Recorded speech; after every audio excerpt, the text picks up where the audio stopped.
অর্থটা বলছে এরকম, আমি তো দিছি এইটা, আচ্ছা বুঝছি, তাইলে ওই অর্থের সাথে তাহলে এটা যাবে। এইভাবে অ্যানালাইসিস করে করে যদি অন্তত আমাদের সাজেশন, সময় যদি থাকে আপনি প্রেডিকশন ফেল থেকে আরো এরকম 10-20টা, তাহলে গিয়ে দেখবেন মক টেস্টে বসলে মোটামুটি আপনি একটা কিছু করতে পারবেন ফিল ইন দ্য ব্ল্যাঙ্কস গুলাতে। কারণ ওখানে 1.5 থেকে 2 মিনিটে, মক টেস্ট তো 1.5 থেকে 2 মিনিটেই সময় পাবেন। তো সেখানে আপনি দেখা গেল যে খুব ভালো একটা কিছু করতে চাইলে এখান থেকে আপনার অবশ্যই অবশ্যই মিনিং গুলা বুঝে বুঝে আগাইতে হবে। আর যদি এর উপরেও মনে হয় যে না এরপরেও আমি পারছি না, তাহলে তো সেটার কোনো ব্যাখ্যাই নেই, না পারলে তো সেটা খারাপ করা ছাড়া উপায় নেই। ভালো করতে গেলে তো পারতে হবে, এটাই তো কথা। তো এখন পারার উপায় কি, পিডিএফ মুখস্থ করেন, পাশাপাশি এখান থেকে নতুন অর্থগুলা কালেক্ট করেন। এই কাজটা সবাই করেন। এরপরে কেউ অর্থ দেখে আগাবেন, কেউ অর্থ না দেখে আগাবেন। ওকে, ধরেন আমরা অর্থ দেখে আগালাম বা না দেখে আগালাম, গল্প শুরু হলো। 892 নাম্বার। এবার আমাদের সহজ হবে, তাড়াতাড়ি করে শেষ করা যাবে, আমরা আরো কয়েকটা করে ফেলতে পারবো। রাইট, মোটামুটি থিমটা বুঝে গেছি। এবার দেখেন, একটু আনমিউট করি, আপনাদের একটু পারফরমেন্স নেই, একটু টুকটাক কথা বলেন, হ্যাঁ, কোনটা কি বলছে আমরা একটু বোঝার চেষ্টা করব।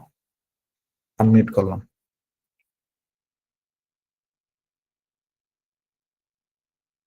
ওকে, আনমিউট হলো।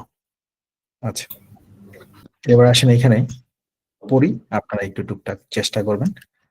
প্রথমে বলছে since the beginning of the financial crisis, 892 number. পাশে আরেকটা বড় ওপেন করে রাখছি, সময় থাকলে আমরা ওটাও দেখবো, কারণ আমাদের আরো ফিল ইন দ্য ব্ল্যাঙ্কস আছে নিচের গুলো, ওগুলোও দেখতে হবে আজকে। Since the beginning of the financial crisis, financial ক্রাইসিসের শুরু থেকে there have been two principal. এবার এখানে একটা গ্রামাটিক্যাল ব্যাখ্যা আছে, সেটা হচ্ছে আমরা যারা এই গ্রামারটা জানি, যেমন আমরা আমাদের জব পারপাসে, আমি বলেছিলাম যে একটু কন্টিনিউয়াস mute- টেন্স। একটু মিউট রাখেন, না কন্টিনিউয়াস টেন্স না, একটু মিউট রাখেন। এখানে আমাদের যেটা হয়েছে যে আমরা ওখানে একটা সংক্ষেপে স্ট্র্যাটেজি শিখতাম বিসিএস এর প্রিলিমিনারির জন্য, ড্যান স্ট্র্যাটেজি, লিখে রাখতে পারেন খাতায়, DAN। ডি দিয়ে ডিটারমিনার, এ দিয়ে অ্যাডজেক্টিভ, এন দিয়ে নাউন। অর্থাৎ ডিটারমিনারের পরে অ্যাডজেক্টিভ বসলে তারপরে নাউন বসে, আর অ্যাডজেক্টিভের কাজ তো একটাই, সে নাউন বা প্রোনাউনের আগেই বসে।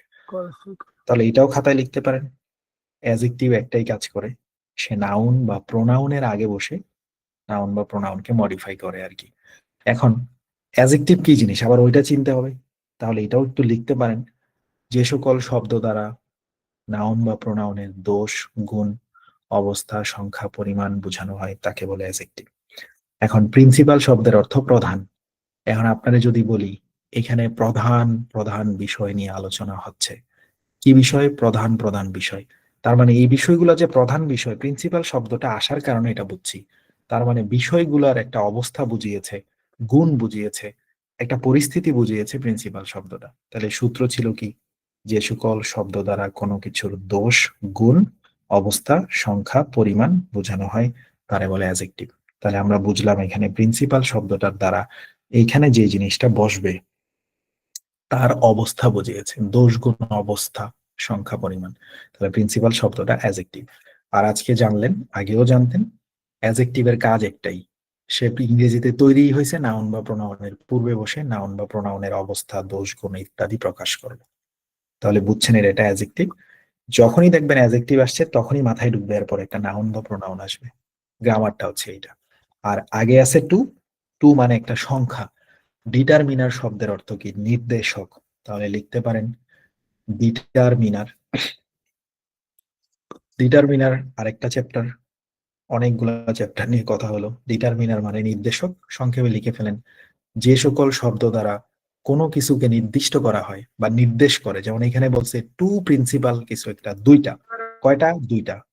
এই টু শব্দ দ্বারা নির্দেশ করছে এখানকার সংখ্যা। কোথাও গিয়ে বলবে 3 কেজি, কয় কেজি? 3 কেজি। তাহলে সংখ্যাবাচক শব্দগুলা ডিটারমিনার হিসেবে ব্যবহার করা যায়, আর্টিকেলকে ডিটারমিনার হিসেবে ব্যবহার করা যায়। সো এখানে আপনি টু শব্দটা ডিটারমিনার হিসেবে ব্যবহার করেছেন। কয়টা প্রিন্সিপাল? দুইটা প্রিন্সিপাল। তার মানে ডিটারমিনারও আসছে, অ্যাডজেক্টিভও আসছে। এবার কি একটা নাউন পাবো বা প্রোনাউন পাবো, ক্লিক করব, গ্রামাটিক্যালি দেখবো সব কয়টাই নাউন। তাহলে এখানে আমাদের এই গ্রামারটা এত কষ্ট করে লিখলাম, শিখলাম, কাজ হলো না। এবার আমাকে জানতে হবে অর্থ। ওকে, বাট আপনি জানলেন ডিটারমিনার কি, জানলেন অ্যাডজেক্টিভ কি, জানলেন নাউন কি, খারাপ তো না, কাজে লাগবে অন্য কোথাও আর কি। তাহলে এবার আসেন এক্সপ্লানেশন অর্থ ব্যাখ্যা, এইভাবে সলভ করতে হবে। ডিবেট অর্থ তর্ক, এক্সকিউজ অর্থ অজুহাত, এক্সাম্পল অর্থ উদাহরণ। এবার খেয়াল করেন, উত্তর আপনি করতে পারেন যে কোনো একটাই, কিন্তু আপনাকে উত্তর করতে হবে কন্টেক্সচুয়াল এবিলিটির দিক থেকে। তাহলে নোট করবেন নতুন একটা জিনিস, কন্টেক্সচুয়াল এবিলিটি। এটা আবার কি জিনিস? এটা আমাদের আগে আলোচনা হয়নি। শুধু অর্থ পারলেই হবে না, আপনাকে এখানে কন্টেক্সচুয়াল এবিলিটিটা একটু ভালো হইতে হবে। খাতায় লিখবেন CONTEXTUAL, contextual ability, ABILITY, okay. CONTEX, context, TUAL, contextual ability. Contextual এবিলিটিটা রিডিং এ কিভাবে কাজ করে? Fill in the blanks. Context শব্দের অর্থ বিষয়বস্তু, কন্টেক্সচুয়াল এবিলিটি মানে বিষয়বস্তুগত দক্ষতা। এবার খেয়াল করেন, আপনি অর্থ পারেন, এভাবে আগাইতে পারলে feel in the blanks correct করা সম্ভব। অর্থ পারেন, সাথে সাথে চিন্তা করবেন এখানকার কন্টেক্সচুয়াল এবিলিটিটা কি। এখানে বলতেছে ঘটনা কি? ফাইন্যান্সিয়াল ক্রাইসিসের। এবার আরেকটু সামনে গিয়ে দেখলাম এখানে ব্যাংক আছে, খেয়াল করবেন, মেড সাচ ডিজাস্ট্রাস ডিসিশন। এখন ডিজাস্ট্রাস শব্দের অর্থ যদি না জানেন তাহলে তো আমি আগেই ক্ষমা প্রার্থী। অর্থ আপনি জানেন, আমি ধরে নিলাম। এবার আপনি দিনরাত জেগে মুখস্থ করেন আর যেভাবে মুখস্থ করেন, আপনার কাছে PDF আছে, পাশাপাশি আমি বলছি নতুন যেগুলো আসবে না জানলে আপনি সার্চ করে খাতায় লিখে নেবেন। প্রথমে আপনাকে অর্থ শিখতেই হবে, শিখা শেষ। এবার আপনি পড়বেন এই লাইন, পড়ার পরে দেখলেন এখানে ব্যাংক আছে, ব্যাংক কি করছে? ধ্বংসাত্মক সিদ্ধান্ত নিছে, যার কারণে ফাইন্যান্সিয়াল ক্রাইসিস বা কিছু একটা হয়েছে কোনো একটা দেশে। এবার আপনার এখানে কনটেক্সট হচ্ছে ফাইন্যান্সিয়াল ক্রাইসিস, ব্যাংক আছে এখানে, তারা একটা ধ্বংসাত্মক সিদ্ধান্ত নিয়েছে যার কারণে ওই দেশে অর্থনৈতিক মন্দা লেগে গেছে। এবার আপনাকে চিন্তা করতে হবে, যখন ফাইন্যান্সিয়াল ক্রাইসিস হয়েছে শুরু থেকেই ব্যাংকগুলা দুইটা প্রধান প্রধান কিছু একটা কথার কথা কিছু একটার কথা বলতো, কেন আসলে তারা এই কাজটা করছিল। এবার আপনাকে চিন্তা করতে হবে, ব্যাংক কি এই বিষয়ে ব্যাখ্যা দিবে, নাকি ব্যাংক তর্ক করবে, নাকি ব্যাংক অজুহাত দিবে, নাকি ব্যাংক এখানে উদাহরণ দিবে? কনটেক্সটটা বুঝেন। যখন এখানে এক্সাম্পলটা দেখলেন, এক্সাম্পল শব্দের অর্থ উদাহরণ।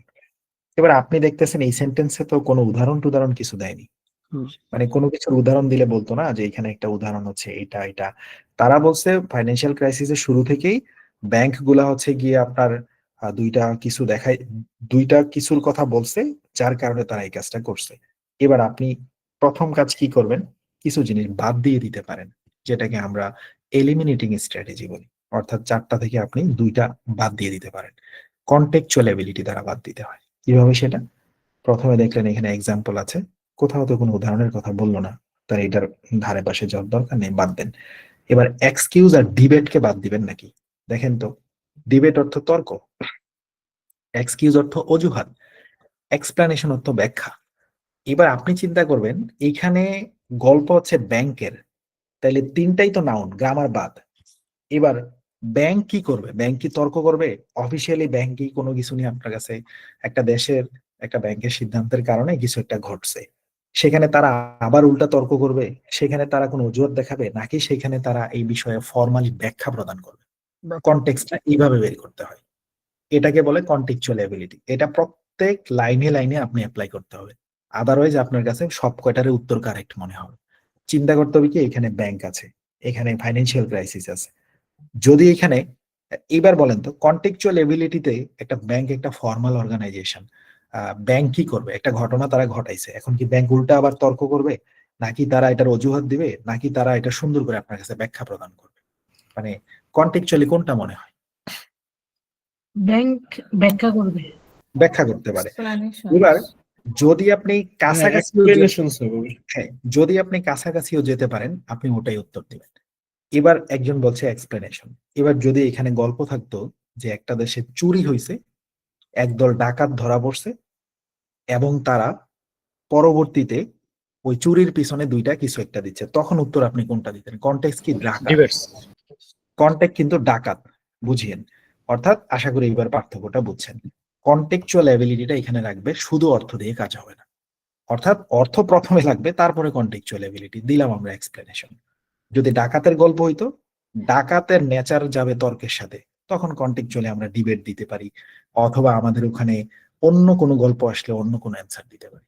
এটারে বলে কন্টেক্সচুয়াল এবিলিটি। যেমন একটা উদাহরণ মনে রাখেন, কোনো এক জায়গায় ইনস্টিটিউশন লেখা আছে অর্গানাইজেশন, দুটাতে একই জিনিস। এরকম পাবেন কোনো না কোনো একটা ফিল ইন দ্য ব্ল্যাঙ্কসে, যতদূর আমার মনে পড়ে কোনো একটা ব্ল্যাঙ্কে পাবেন। একই অপশনে ইনস্টিটিউশন আছে, অর্গানাইজেশন আছে, দুটাই সত্য, দুটাই একই জিনিস। গল্পটা হচ্ছে শিক্ষা কার্যক্রমের, তখন উত্তর কোনটা হবে? ইনস্টিটিউশনস। আচ্ছা, আর যদি কনটেক্সট হয় নর্মাল কোনো অফিস আদালতের, তখন উত্তর কোনটা হবে? অর্গানাইজেশনস। অর্গানাইজেশন। তার মানে এটারে বলে কন্টেক্সচুয়াল অ্যাবিলিটি। কিন্তু আপনি ইনস্টিটিউশন অর্থও জানেন, আপনি অর্গানাইজেশন অর্থও জানেন, তারপরেও কিন্তু অ্যান্সার কারেক্ট করতে পারবেন না। এটা একেবারেই সূক্ষ্ম থিম, যেটা আমি রেকর্ডেড ক্লাসে দিইনি, কারণ সব এক জায়গায় দিয়ে দিলে হয় না, ওগুলো তো বাজারে বিক্রি হয়, এটা একটা কারণ আছে। সো বিষয়টা হচ্ছে এটা আপনার লাগবেই সব সময়, যখনই পড়বেন খেয়াল করবেন এখানে কারা আছে, ব্যাংক আছে, এখানে চোর আছে, ডাকাত আছে, তাহলে তার সাথে কোনটা যায়? ব্যাংক আছে, তারা আকাম ঘটাইছে, তারা আবার সুন্দর করে ব্যাংক ব্যাখ্যা করবে, এটাই ব্যাংকের নেচার, দিয়ে দিলেন। এবার অর্থ উত্তর না হয়ে নাই, আপনি এই একটা জিনিসের উপর নির্ভর করে আগাবেন। এবার পরেরটা, দ্য ফার্স্ট ইজ স্ট্রাকচারাল। প্রথমটা কাঠামোগত। Regulators did not regulate. Regulator কারা? যারা নিয়ন্ত্রণ করেন, নিয়ন্ত্রণকারী সংস্থাদেরকে রেগুলেটর বলে। তারা ডিড নট রেগুলেট, তারা ঠিকঠাক মতো রেগুলেট করতো না। ইনস্টিটিউশনস ফেল টু, প্রতিষ্ঠানগুলো ফেল করছে কিছু একটা করতে, as they should, যা তাদের করা দরকার ছিল। মানে ব্যাংকের সিদ্ধান্তের কারণে দেশের মধ্যে ফাইন্যান্সিয়াল ক্রাইসিস হয়েছে। এবার তারা আবার ওইটারে ব্যাখ্যা দিতেছে, সে তারা পত্রিকায় ব্যাখ্যা দিতে পারে, অথবা ন্যাশনালি ওইটা নিয়ে চারদিকে আলাপ চলছে, ওই দেশের মূল টপিক এখন ওইটা। তো ব্যাংকগুলো তো তাদের স্বীকারোক্তি দিবেই যে হ্যাঁ দেখেন এই এই কাজগুলো আমরা করছিলাম, আসলে এটা হয়েছে। ব্যাংক ফর্মালি ব্যাখ্যা দিতে পারে, তারা তর্ক করবে না, তারা ডিবেট করবে না। আমাদের কনটেক্সট হচ্ছে ব্যাংক তর্ক করতে পারে না, তারা ফর্মালি ব্যাখ্যা দিবে। এবার তারা ব্যাখ্যা দিতে গিয়ে বলতেছে দুইটা ব্যাখ্যার একটা ব্যাখ্যা হইতে পারে। প্রথমটা হচ্ছে কাঠামোগত ঝামেলা ছিল ব্যাংকগুলোতে, ওকে। এবার প্রতিষ্ঠানগুলো আবার কিছু একটা করতে পারে নাই, যেটা তাদের করা দরকার ছিল। কিন্তু আপনি শুডের অর্থ বুঝতে পারছেন না, অ্যাজ দে শুড, যা তাদের করা দরকার ছিল। ফেইল্ডের অর্থ ধরতে পারছেন না, তাহলে তো আপনি প্রথমেই শেষ। আমরা পড়ছি কিন্তু অর্থ বুঝার পরের অধ্যায়টা। এবার আপনি অর্থ পারেন, আমি সেটা ধরেই পড়তেছি। ইনস্টিটিউশন ফেল টু, অর্থাৎ প্রতিষ্ঠানগুলো যা করার দরকার ছিল সেটা করতে পারে নাই। তাহলে এবার ক্লিক করে দেখবেন প্রতিষ্ঠান কারা এখানে? ব্যাংক। ইনস্টিটিউশন বলতে প্রতিষ্ঠানকে বোঝায়, এখানে কিন্তু ব্যাংক। ফাইন্যান্সিয়াল ইনস্টিটিউশন বলে ব্যাংকে, বিমাকে, এগুলাকে ফাইন্যান্সিয়াল ইনস্টিটিউশন বলা হয়। অলরাইট, সো এখানে প্রতিষ্ঠানগুলো করতে পারেনি। কি করতে পারেনি? ক্লিক করে দেখেন কি তাদের করা দরকার ছিল যেটা তারা করতে পারেনি। মেইনটেইন। ওকে, চালনা করা। আচ্ছা, ওকে। এইখানে একটা উত্তরে এক ভাই বলছে ফাংশন। এটা হয়তো অনেকে ভুল করতে পারেন, কারণ ফাংশন যে ব্যাংকিং টার্মের ক্ষেত্রে পরিচালনা করা বোঝায়, এটা হয়তো অনেকে জানা না থাকতে পারে। আমি ধরে নিলাম একটা উত্তর আপনি ভুলই করেন, মাঝে মাঝে এরকম ডিফারেন্ট কিছু ঢুকে পড়ে। যদি না বুঝতে পারেন আপনি গুগল করলেও পেয়ে যাবেন যে হোয়েন উই ইউজ ফাংশন, তখন এরকম অনেক এক্সাম্পল দিবে এআই, দেখাবে যে ফাইন্যান্সিয়াল ইনস্টিটিউশনের ক্ষেত্রে আপনি ফাংশন ইউজ করতে পারেন। অথবা আপনারা কেমব্রিজ ডিকশনারি আছে একটা অনলাইনে, dictionary.cambridge.com বা কেমব্রিজ অনলাইন ডিকশনারি লিখে সার্চ করলে ওখানে একটা শব্দ দিলে তার 10-12টা ব্যাখ্যা বের হয়। তারা ওখানে ফাংশন লিখে দিলে আপনাকে দেখাবে যে আপনি ফাংশন এই এই ক্ষেত্রে ব্যবহার করতে পারেন। দেখে নিবেন, মানে শেখার জন্য চেষ্টা করলেন আর কি। সে এটা তাদের যেইভাবে ফাংশন করা করা দরকার ছিল, ব্যাংকগুলা, প্রতিষ্ঠানগুলো তারা ওইভাবে ফাংশন করতে পারেনি, যার কারণে ফাইন্যান্সিয়াল ক্রাইসিসটা ঘটছে। ওকে, এবার কন্টেক্সচুয়াল এবিলিটি চিন্তা করে একজন বলছে মেনটেন। এবার আসেন একেবারে খুব সূক্ষ্ম ব্যাপার, মেনটেন অর্থ নিয়ন্ত্রণ করা। মেনটেন কখন হয়? মেনটেন হয় ফাইন্যান্সিয়াল ক্রাইসিস ঘটে গেছে, এবার আপনি সেটাকে নিয়ন্ত্রণ করার চেষ্টা করবেন। কিন্তু এখানে তো ওটা বলছে না, তারা তো বলছে ফাইন্যান্সিয়াল ক্রাইসিস কেন হইলো সেটার কারণগুলো না তারা দেখাচ্ছে, সেইটার ব্যাখ্যা দিচ্ছে যে এটা এটা কারণে হয়েছে। যদি এমন হইতো যে ফাইন্যান্সিয়াল ক্রাইসিস ঘটার পরে ব্যাংকগুলো চেষ্টা করছে কিছু একটা করার, গল্পটা তো ওইটা না। অর্থ বলছে যে ফাইন্যান্সিয়াল ক্রাইসিস যে লাগছে, তারা যে দুইটা সিদ্ধান্ত, তারা যে ব্যাংকগুলো যে ধ্বংসাত্মক সিদ্ধান্ত নিছে, কেন নিছিল? তার মানে এটা ফাইন্যান্সিয়াল ক্রাইসিস ঘটার আগের কথা, সিদ্ধান্ত নেওয়ার কারণে না ঘটনাটা ঘটছে। তার মানে তারা যেভাবে ওখানে ফাংশন করার দরকার ছিল ওভাবে তারা করতে পারেনি, যার ফলে গিয়ে ফাইন্যান্সিয়াল ক্রাইসিস হয়েছে। এবার ক্রাইসিস ঘটে গেছে, এবার আপনি মেনটেন করার চেষ্টা করবেন। এটা পরের গল্প হইলে, বাট এটা তো আমাদের আগের গল্প। কন্টেক্সচুয়ালি গল্পটা কি, কেন ঘটলো? ধরেন ওই সূক্ষ্ম পার্থক্যটা আমি বুঝলাম না, একটা একটা অপশন আমরা ভুল করতেও পারি, নো প্রবলেম। পরেরটা, rules and guidelines were either inadequate or ignored. এটার মানেটা কি বলেন তো? Rules and guidelines, Guidelines. Rules and guidelines were either inadequate or ignored, এটার মিনিংটা কি দাঁড়ালো? ওখানে যা রুলস ছিল এবং গাইডলাইন ছিল ওরা ওগুলা ইগনোর করছে, ওরা মানেনি, এগুলা ইনএডিকুয়েট, অবজ্ঞা করছে। তাদের নিয়ম কানুন গুলা মানে। পর্যাপ্ত গাইডলাইন ছিল না এবং সেটা তারা অবজ্ঞা করেছে। আচ্ছা ঠিক আছে, মোটামুটি আমাদের রেকর্ডেড ক্লাস খালি দেওয়াই আছে, বুঝছি ওইভাবে পড়া হইতেছে না সবার মোটামুটি, কারণ এটা তো আমাদের প্রথমেই ছিল, পড়া হইলে তো আরো দুই একজন একটু উত্তর করতেন। এখানে বিষয়টা হচ্ছে রুলস এন্ড গাইডলাইন্স যেগুলো ছিল, নিয়ম কানুন যেগুলো ছিল, were either inadequate or ignore. খাতা একটু নোট নিবেন, আমরা ছোটবেলা শিখছিলাম ইদারের সাথে অর হয়, নিদারের সাথে নর হয়, এটা একটু লিখেন। বা ব্রিটিশ উচ্চারণে যেটাকে আইদার অর নাইদার নর বলি, বা ইদার অর নিদার নর একই কথা, আইদার অর ইদার একই জিনিস। সো খাতায় লিখবেন ইআইটিএইচ ইয়ার, সাথে লিখবেন অর, তার নিচে লিখবেন নাইদার টেন ইআইটিএইচ ইয়ার, তার সাথে লিখবেন নর। তাহলে আইদারের সাথে অর হয়, নাইদারের সাথে নর হয়। সো পাশে লিখবেন আইদার অর, তার পাশে লিখবেন দুটার একটা। ওকে, লিখবেন দুইটার একটা। আর যেটা লিখছেন নাইদার নর, তার পাশে লিখবেন একটাও না। অর্থাৎ আপনি যদি এখানে বলেন রুলস এবং গাইডলাইন্স ওয়ার ইদার ইনএডিকুয়েট অর্থ হলো অপর্যাপ্ত অর ইগনোরড। এখানে যে ব্যাংকিং এর এখানে যে নিয়ম কানুন গুলো ছিল, হয়তো সেগুলা অপর্যাপ্ত ছিল, অথবা ছিল ঠিকই কিন্তু তারা পাত্তা দেয়নি। দুটার একটা হবে, দুইটা হবে না। আপনি এটা বলতে পারবেন না যে অপর্যাপ্ত ছিল এবং তারা পাত্তা দেয়নি, এখানে তো ওটা বলেনি। ওরা বলেছে হয়তো সেগুলা অপর্যাপ্ত ছিল, অথবা ছিল ঠিকঠাক, মানে অ্যাডিকুয়েটই ছিল, বাট হচ্ছে কর্মচারীরা ওভাবে সেটাকে ইয়ে করেনি, তারা ইগনোর করছে। যেমন আমরা লিখি either Rafiq or or Jabbar সেখানে যাবে, হয় রফিক যাবে নয়তো জব্বার যাবে, দুজন যাইতে পারবে না। আর যদি বলেন নিদার রফিক অর্থাৎ রফিক আর জব্বার কেউ সেখানে যাবে না। অর্থাৎ ইদার অর দিয়ে যখন কিছু লিখবেন, ইদারের পরে একটা নাউন আসবে, মানে ইদারের পরে যে টপিকটা আসবে আর অরের পরে যেটা আসবে দুইটার একটা হবে। Ignored. আর আইদারের পরে যেটা আসবে, নরের পরে যেটা আসবে, দুটার একটাও হবে না। নাইদার রফিক নর জাব্বার ওয়েন্ট দেয়ার, রফিক এবং জাব্বারের কেউ সেখানে যায়নি। Either Rafiq or Jabbar went there, হয় রফিক অথবা জাব্বার দুজনের একজন গেছিল ওখানে, দুজন যায়নি। ওকে, সো হয় অপর্যাপ্ত ছিল, অথবা অর মানে অথবা ছিল ঠিকঠাক, তারা পাত্তা দেয়নি, ইগনোর করছে। এবার the second explanation got it, আমরা একটা অ্যান্সার পেয়েছি। ইজ ওয়াল স্ট্রিট ওয়াজ, এখানে যে এক্সপ্লেনেশন বলছে, দ্য সেকেন্ড এক্সপ্লেনেশন দ্বিতীয় ব্যাখ্যাটা হচ্ছে, তার মানে অটোমেটিক্যালি এবার আমরা শিওর হয়ে গেলাম ওটার উত্তর এক্সপ্লেনেশনই হবে, কারণ ওরা এতক্ষণ প্রথম ব্যাখ্যাটা আলাপ করেছে, এবার এসে বলতেছে দ্বিতীয় ব্যাখ্যাটা হচ্ছে। আপনি চাইলে সাবমিট করার আগে যদি অন্য কোনো অপশন ক্লিক করে ফেলেন, এখানে এক্সপ্লেনেশনটা দেখে দৌড় দিয়ে গিয়ে ওখান থেকে চেঞ্জ করতে পারবেন, নো প্রবলেম। সাবমিট করার আগে এগুলা করা যাবে। Okay, so the second explanation is, দ্বিতীয় ব্যাখ্যাটা তারা কি দিচ্ছে? ওয়াল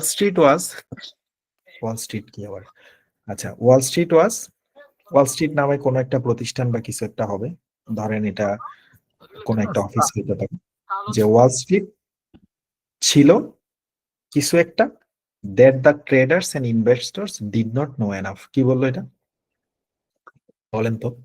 that they made extravagant bets without the consequences। চেষ্টা করো। বাণিজ্যিক এবং যারা ইনভেস্ট করছে ওরা কেউ এটা জানতো না। ওকে, গুড। আচ্ছা, তারা কেউ জানতো না। আচ্ছা, আরেকটু কাছাকাছি যাওয়া লাগবে। তাদের কোনো ধারণা ছিল না। they made exhibit ওকে, একটু কঠিন হয়ে গেছে, নো প্রবলেম। এখানে আসেন। পর্যাপ্ত পরিমাণ ওরা জানতো না, পর্যাপ্ত পরিমাণ ওইটা সম্পর্কে ধারণা ছিল না। ওকে, তার মানে টুকটাক ধারণা ছিল, ফলাফল পর্যাপ্ত সম্পর্কে ছিল। ধারণা ছিল না। ওকে, দ্বিতীয় এবার- সমস্যাটা ছিল যে যে তারা ওয়াল স্ট্রিট সম্পর্কে ভালো একটা ধারণা ছিল না, মানে জানতো না আর কি হয়তো। ওকে ওকে, ভেরি গুড। এখানে যেটা হয়েছে, দ্য সেকেন্ড এক্সপ্লেনেশন, দ্বিতীয় ব্যাখ্যাটা হলো ওয়াল স্ট্রিট ওয়াজ, এখানে ওয়াল স্ট্রিট সম্পর্কে না, ওয়াল স্ট্রিট নিজেই, যেহেতু ওয়াল স্ট্রিটের পরে ওয়াজ আসছে, ওয়াল স্ট্রিট ছিল, কি ছিল, ওয়াল স্ট্রিট ওয়াজ, ওয়াল স্ট্রিট কিছু একটা ছিল, পরে ক্লিক হবে, দ্যাট, যার কারণে দ্য ট্রেডার্স এন্ড ইনভেস্টর্স, ব্যবসায়ী এবং বিনিয়োগকারীরা ডিড নট নো এনাফ। আচ্ছা, ওয়াল স্ট্রিট জিনিসটা কি, আমি একটু দেখে আসি। হ্যাঁ, এটা একটা ফাইন্যান্সিয়াল সংস্থা যারা মানে ইনভেস্টরদের বিভিন্ন পরামর্শ দেয়, ওকে, আমেরিকান সংস্থা। আচ্ছা ঠিক আছে, এখানে এক ভাই বললো ওয়াল স্ট্রিট হচ্ছে, আমেরিকার শেয়ার বাজার মার্কেট। ওকে, আমেরিকার শেয়ার বাজার, রাইট, এটা right. Okay, got it. Wall Street হচ্ছে আমেরিকার শেয়ার বাজার market. Okay, fine, thank you. The second explanation is, দ্বিতীয় ব্যাখ্যাটা হইতেছে আমেরিকার শেয়ার বাজার মার্কেট কিছু একটা হইছে, যার কারণে যারা বিনিয়োগ করতে আসছে শেয়ার বাজার মার্কেটে তারা যথেষ্ট জানতে পারে নাই। তার মানে বোধহয় শেয়ার বাজার থেকে তাদেরকে যথেষ্ট তথ্য দেওয়া হইতো না, এটা হইতে পারে। যেটা they made extra began bats, extra began মানে হচ্ছে অতিরিক্ত বেশি খরচকারীরা এক্সট্রা বেগান বলে। ধরেন আপনার ব্যয় হিসাবেই বিনিয়োগ করা শুরু করছে উইদাউট সারাই কনসিকুয়েন্সেস, কনসিকুয়েন্সেস অর্থ ফলাফল। অর্থাৎ ওয়াল স্ট্রিট বা ইউএস এর শেয়ার বাজার কিছু একটা করছে, যার কারণে শেয়ার বাজারে যারা বিনিয়োগ করতো বিনিয়োগকারীরা যথেষ্ট জানতে পারেনি। তার মানে উত্তরটা এখানেই আছে, বিনিয়োগকারীরা ডিড নট নো এনাফ, তারা যথেষ্ট জানতে পারেনি। তার মানে জানছে অল্প, যথেষ্ট না। একেবারে আপনি বলতে পারবেন না তারা একদমই জানতে পারেনি, কিছু না কিছু তারা জানছে, যার কারণে তারা বুঝে না বুঝে, ফলাফল না বুঝেই, কনসিকুয়েন্সেস মানে ফলাফল না বুঝেই উল্টা পাল্টা টাকা ঢালা শুরু করছে বিভিন্ন জায়গায়। বাংলাদেশের মতো ধরেন বন্ধুদের শেয়ার কিনছে, ধরেন শুক্রআলী.com আজকে বেড়ে গেছে 10 টাকা, এবার আক্কাস আলী গিয়ে ধুমায় মনে করেন 1 লাখ শেয়ার কিনছে শুক্রআলী.com এর, পরশুদিন আবার মাথায় হাত, না বুঝেই, ফলাফল না বুঝেই বেশি বেশি বিনিয়োগ করা।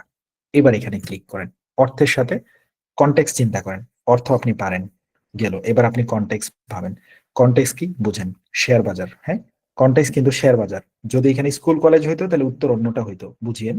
কনটেক্সট হলো শেয়ার বাজার, সাথে আছে কারা, বিনিয়োগকারীরা এবং হচ্ছে যারা ব্যবসা করে তারা। তাইলে শেয়ার বাজার আর ব্যবসায়ীদের মাঝখানে কনটেক্সট। এবার কোনটা দিবেন বুঝে দিন, হ্যাঁ। ইনকম্পিটেন্ট, ওকে ইনকম্পিটেন্ট, ওকে, ইনকম্পিটেন্ট অর্থ কি? অদক্ষ লোক, অদক্ষ, ওকে, অপ্রতিযোগী, আচ্ছা। irresponsible, একজন বলছে irresponsible, অদক্ষ, আচ্ছা অদক্ষ। আচ্ছা, আরেকজন বলছে ইরেসপন্সিবল, ফাঁকে দিয়ে শুনলাম। ইরেসপন্সিবল অর্থ কি? দায়িত্বহীন। আচ্ছা, এবার আমরা কোন স্টাইলে অ্যান্সার করছি, প্রথমে বাদ দিচ্ছি। এগুলা আশা করি আপনারা খাতায় নোট করে ফেলছেন। কি কি নোট করছেন? ফাইনালি প্রথম কাজ অর্থ শিখা, পিডিএফ মুখস্থ, পাশাপাশি নতুন যে অর্থগুলা পারবো না আগে সেগুলা শিখে তারপরে আমরা এটা নিয়ে পড়বো। তাহলে গেল অর্থ আমার শেখা শেষ। 2 নম্বরে আপনি নোট করছেন যে কন্টেক্সচুয়াল এবিলিটি লাগবে। লাইন পড়ার পরে সাথে সাথে মাথায় আনতে হবে এখানে কে কে আছে। এখানে ওয়াল স্ট্রিট আছে, একটা শেয়ার বাজার আছে, এখানে ইনভেস্টর আছে, এখানে বিনিয়োগকারী আছে। এবার বুঝলাম কনটেক্সট। এবার 3 নাম্বার কাজ আমরা কি করি, প্রথমে 2-3টা অ্যান্সার বাদ দিয়ে দিতে পারি। এবার বাদ দিয়ে দিলে উত্তর হওয়ার চান্স বেড়ে যায়। এবার প্রথমে হলো কি রাফ মানে ব্যাপক, একেবারে মানে রাফ এন্ড টাফ আর কি। যাই হোক, যে শেয়ার বাজার খুবই রাফ এন্ড টাফ ছিল বা বিষয়টা যাচ্ছে না। র্যাম্পেন্ট মানে র্যাম্পট মানে ব্যাপক, এটা লিখে রাখতে পারেন। র্যাম্পেন্ট অর্থ হলো বিশাল, ব্যাপক, একদম। শেয়ার বাজার যদি ব্যাপক হইতো তাহলে তোর ক্ষতি হইতো না, ওটাও চাইতেছে না। এই দুইটার মধ্যে আপনারা অ্যান্সার ঘুরাচ্ছেন। ওকে, তাহলে ওই দুইটার মধ্যে অ্যান্সার দিবেন না, বাদ। এই দুইটাতে আসেন। ইনকম্পিটেন্ট যদি দেন হবে অদক্ষ, ইরেসপন্সিবল যদি দেন তাহলে হবে কি দায়িত্বহীন, মানে তার এটা আনফর্মাল ওয়ার্ড হয়ে যায়। ওকে, আনফর্মাল, নট আনফর্মাল, ইনফর্মাল ওয়ার্ড হয়ে যায়। আচ্ছা, এবার ধরেন ইনফর্মাল হিসেবে উনি ইরেসপন্সিবল দিতে চাচ্ছে না, ইনকম্পিটেন্ট দিলে হয়টা কি? এবার অর্থটা মিলান। শেয়ার বাজার ছিল অদক্ষ, যার কারণে ওইখানকার বিনিয়োগকারীরা যথেষ্ট জানতে পারেনি। এবার দিলাম আমরা ইরেসপন্সিবল, শেয়ার বাজার ছিল দায়িত্বহীন, যার কারণে ওইখানকার ইনভেস্টররা যথেষ্ট জানতে পারেনি। এবার বলেন কোনটা দিবেন, বুঝে শুনে বলেন। কোনটা দেওয়া যেতে শেয়ার পারে? বাজার তো দায়িত্ব নিতে পারে না এটা ভাই ইনকম্পিটেন্ট হবে। আচ্ছা, গুড। এবার আসেন, ইরেসপন্সিবল যদি দেন, আমি একটা কথা বলি, দেখেন একটু সূক্ষ্ম সূক্ষ্ম বিষয়ে উত্তর আশেপাশে গিয়ে আর কারেক্ট হয় না। ইরেসপন্সিবল দিলে হলো কি, শেয়ার বাজার ছিল দায়িত্বহীন, যার কারণে বিনিয়োগকারীরা যথেষ্ট জানতে পারেন। যদি তারা দায়িত্বই পালন না করতো তাহলে তারা অল্প জানছে কেমনে? তারা বলছে ডিড নট নো এনাফ। যদি এমন উত্তর হইতো শেয়ার বাজার ছিল দায়িত্বহীন, যার কারণে বিনিয়োগকারীরা কিছুই জানতে পারেনি, তখন উত্তর ইরেসপন্সিবল হবে। বিকজ অফ তারা শেয়ার বাজারের লোকদের জানানোর কোনো দায়িত্ব পালন করেনি, তারা কিছুই তাদের জানায়নি, তারা ইরেসপন্সিবল ছিল। শেয়ার বাজার থেকে কোনো তথ্য অনলাইনে প্রকাশ করে নাই, যেগুলা না পেয়ে ইনভেস্টররা নিজেদের মতো করে শেয়ার কেনা শুরু করছে। বাট ওরা দায়িত্ব প্রাপ্ত ছিল, মানে ওরা দায়িত্ব ঠিকই পালন করছে, কিন্তু ওদের দায়িত্বটা আসলে পর্যাপ্ত পরিমাণে ছিল না, অদক্ষ ছিল তাদের দায়িত্ব, যার কারণে তারা যথেষ্ট জানতে পারেনি, কিন্তু কিছু না কিছু জানছে। ডিড নট নো এনাফ, তারা যথেষ্ট জানতে পারেনি। সো জানতে পারছে অল্প, তার মানে তারা দায়িত্ব পালন করছে, একেবারে ইরেসপন্সিবল ছিল না। যদি ইরেসপন্সিবলই হইতো তা আপনি ওই অল্পটুকুই কেমনে জানতেন? ইরেসপন্সিবল অর্থ দায়িত্বহীন।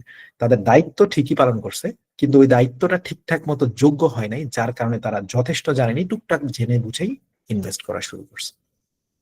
এবার sorry, that they made extravagant bets, এই জন্য তারা ব্যয় হিসাবে বাজি রাখা শুরু করছে। বেট মানে বাজি রাখা, আমরা বলি না বেট ধরবি, আমার লাগে বেট ধরবি। বেট মানে ওই আর কি, এক্সট্রাভ্যাগান্ট বেট বলতে বোঝাচ্ছে তারা ব্যয় হিসাবে বিনিয়োগ করা শুরু করছে, উইদাউট সারাই দ্য কনসিকুয়েন্স, ফলাফল সারাই।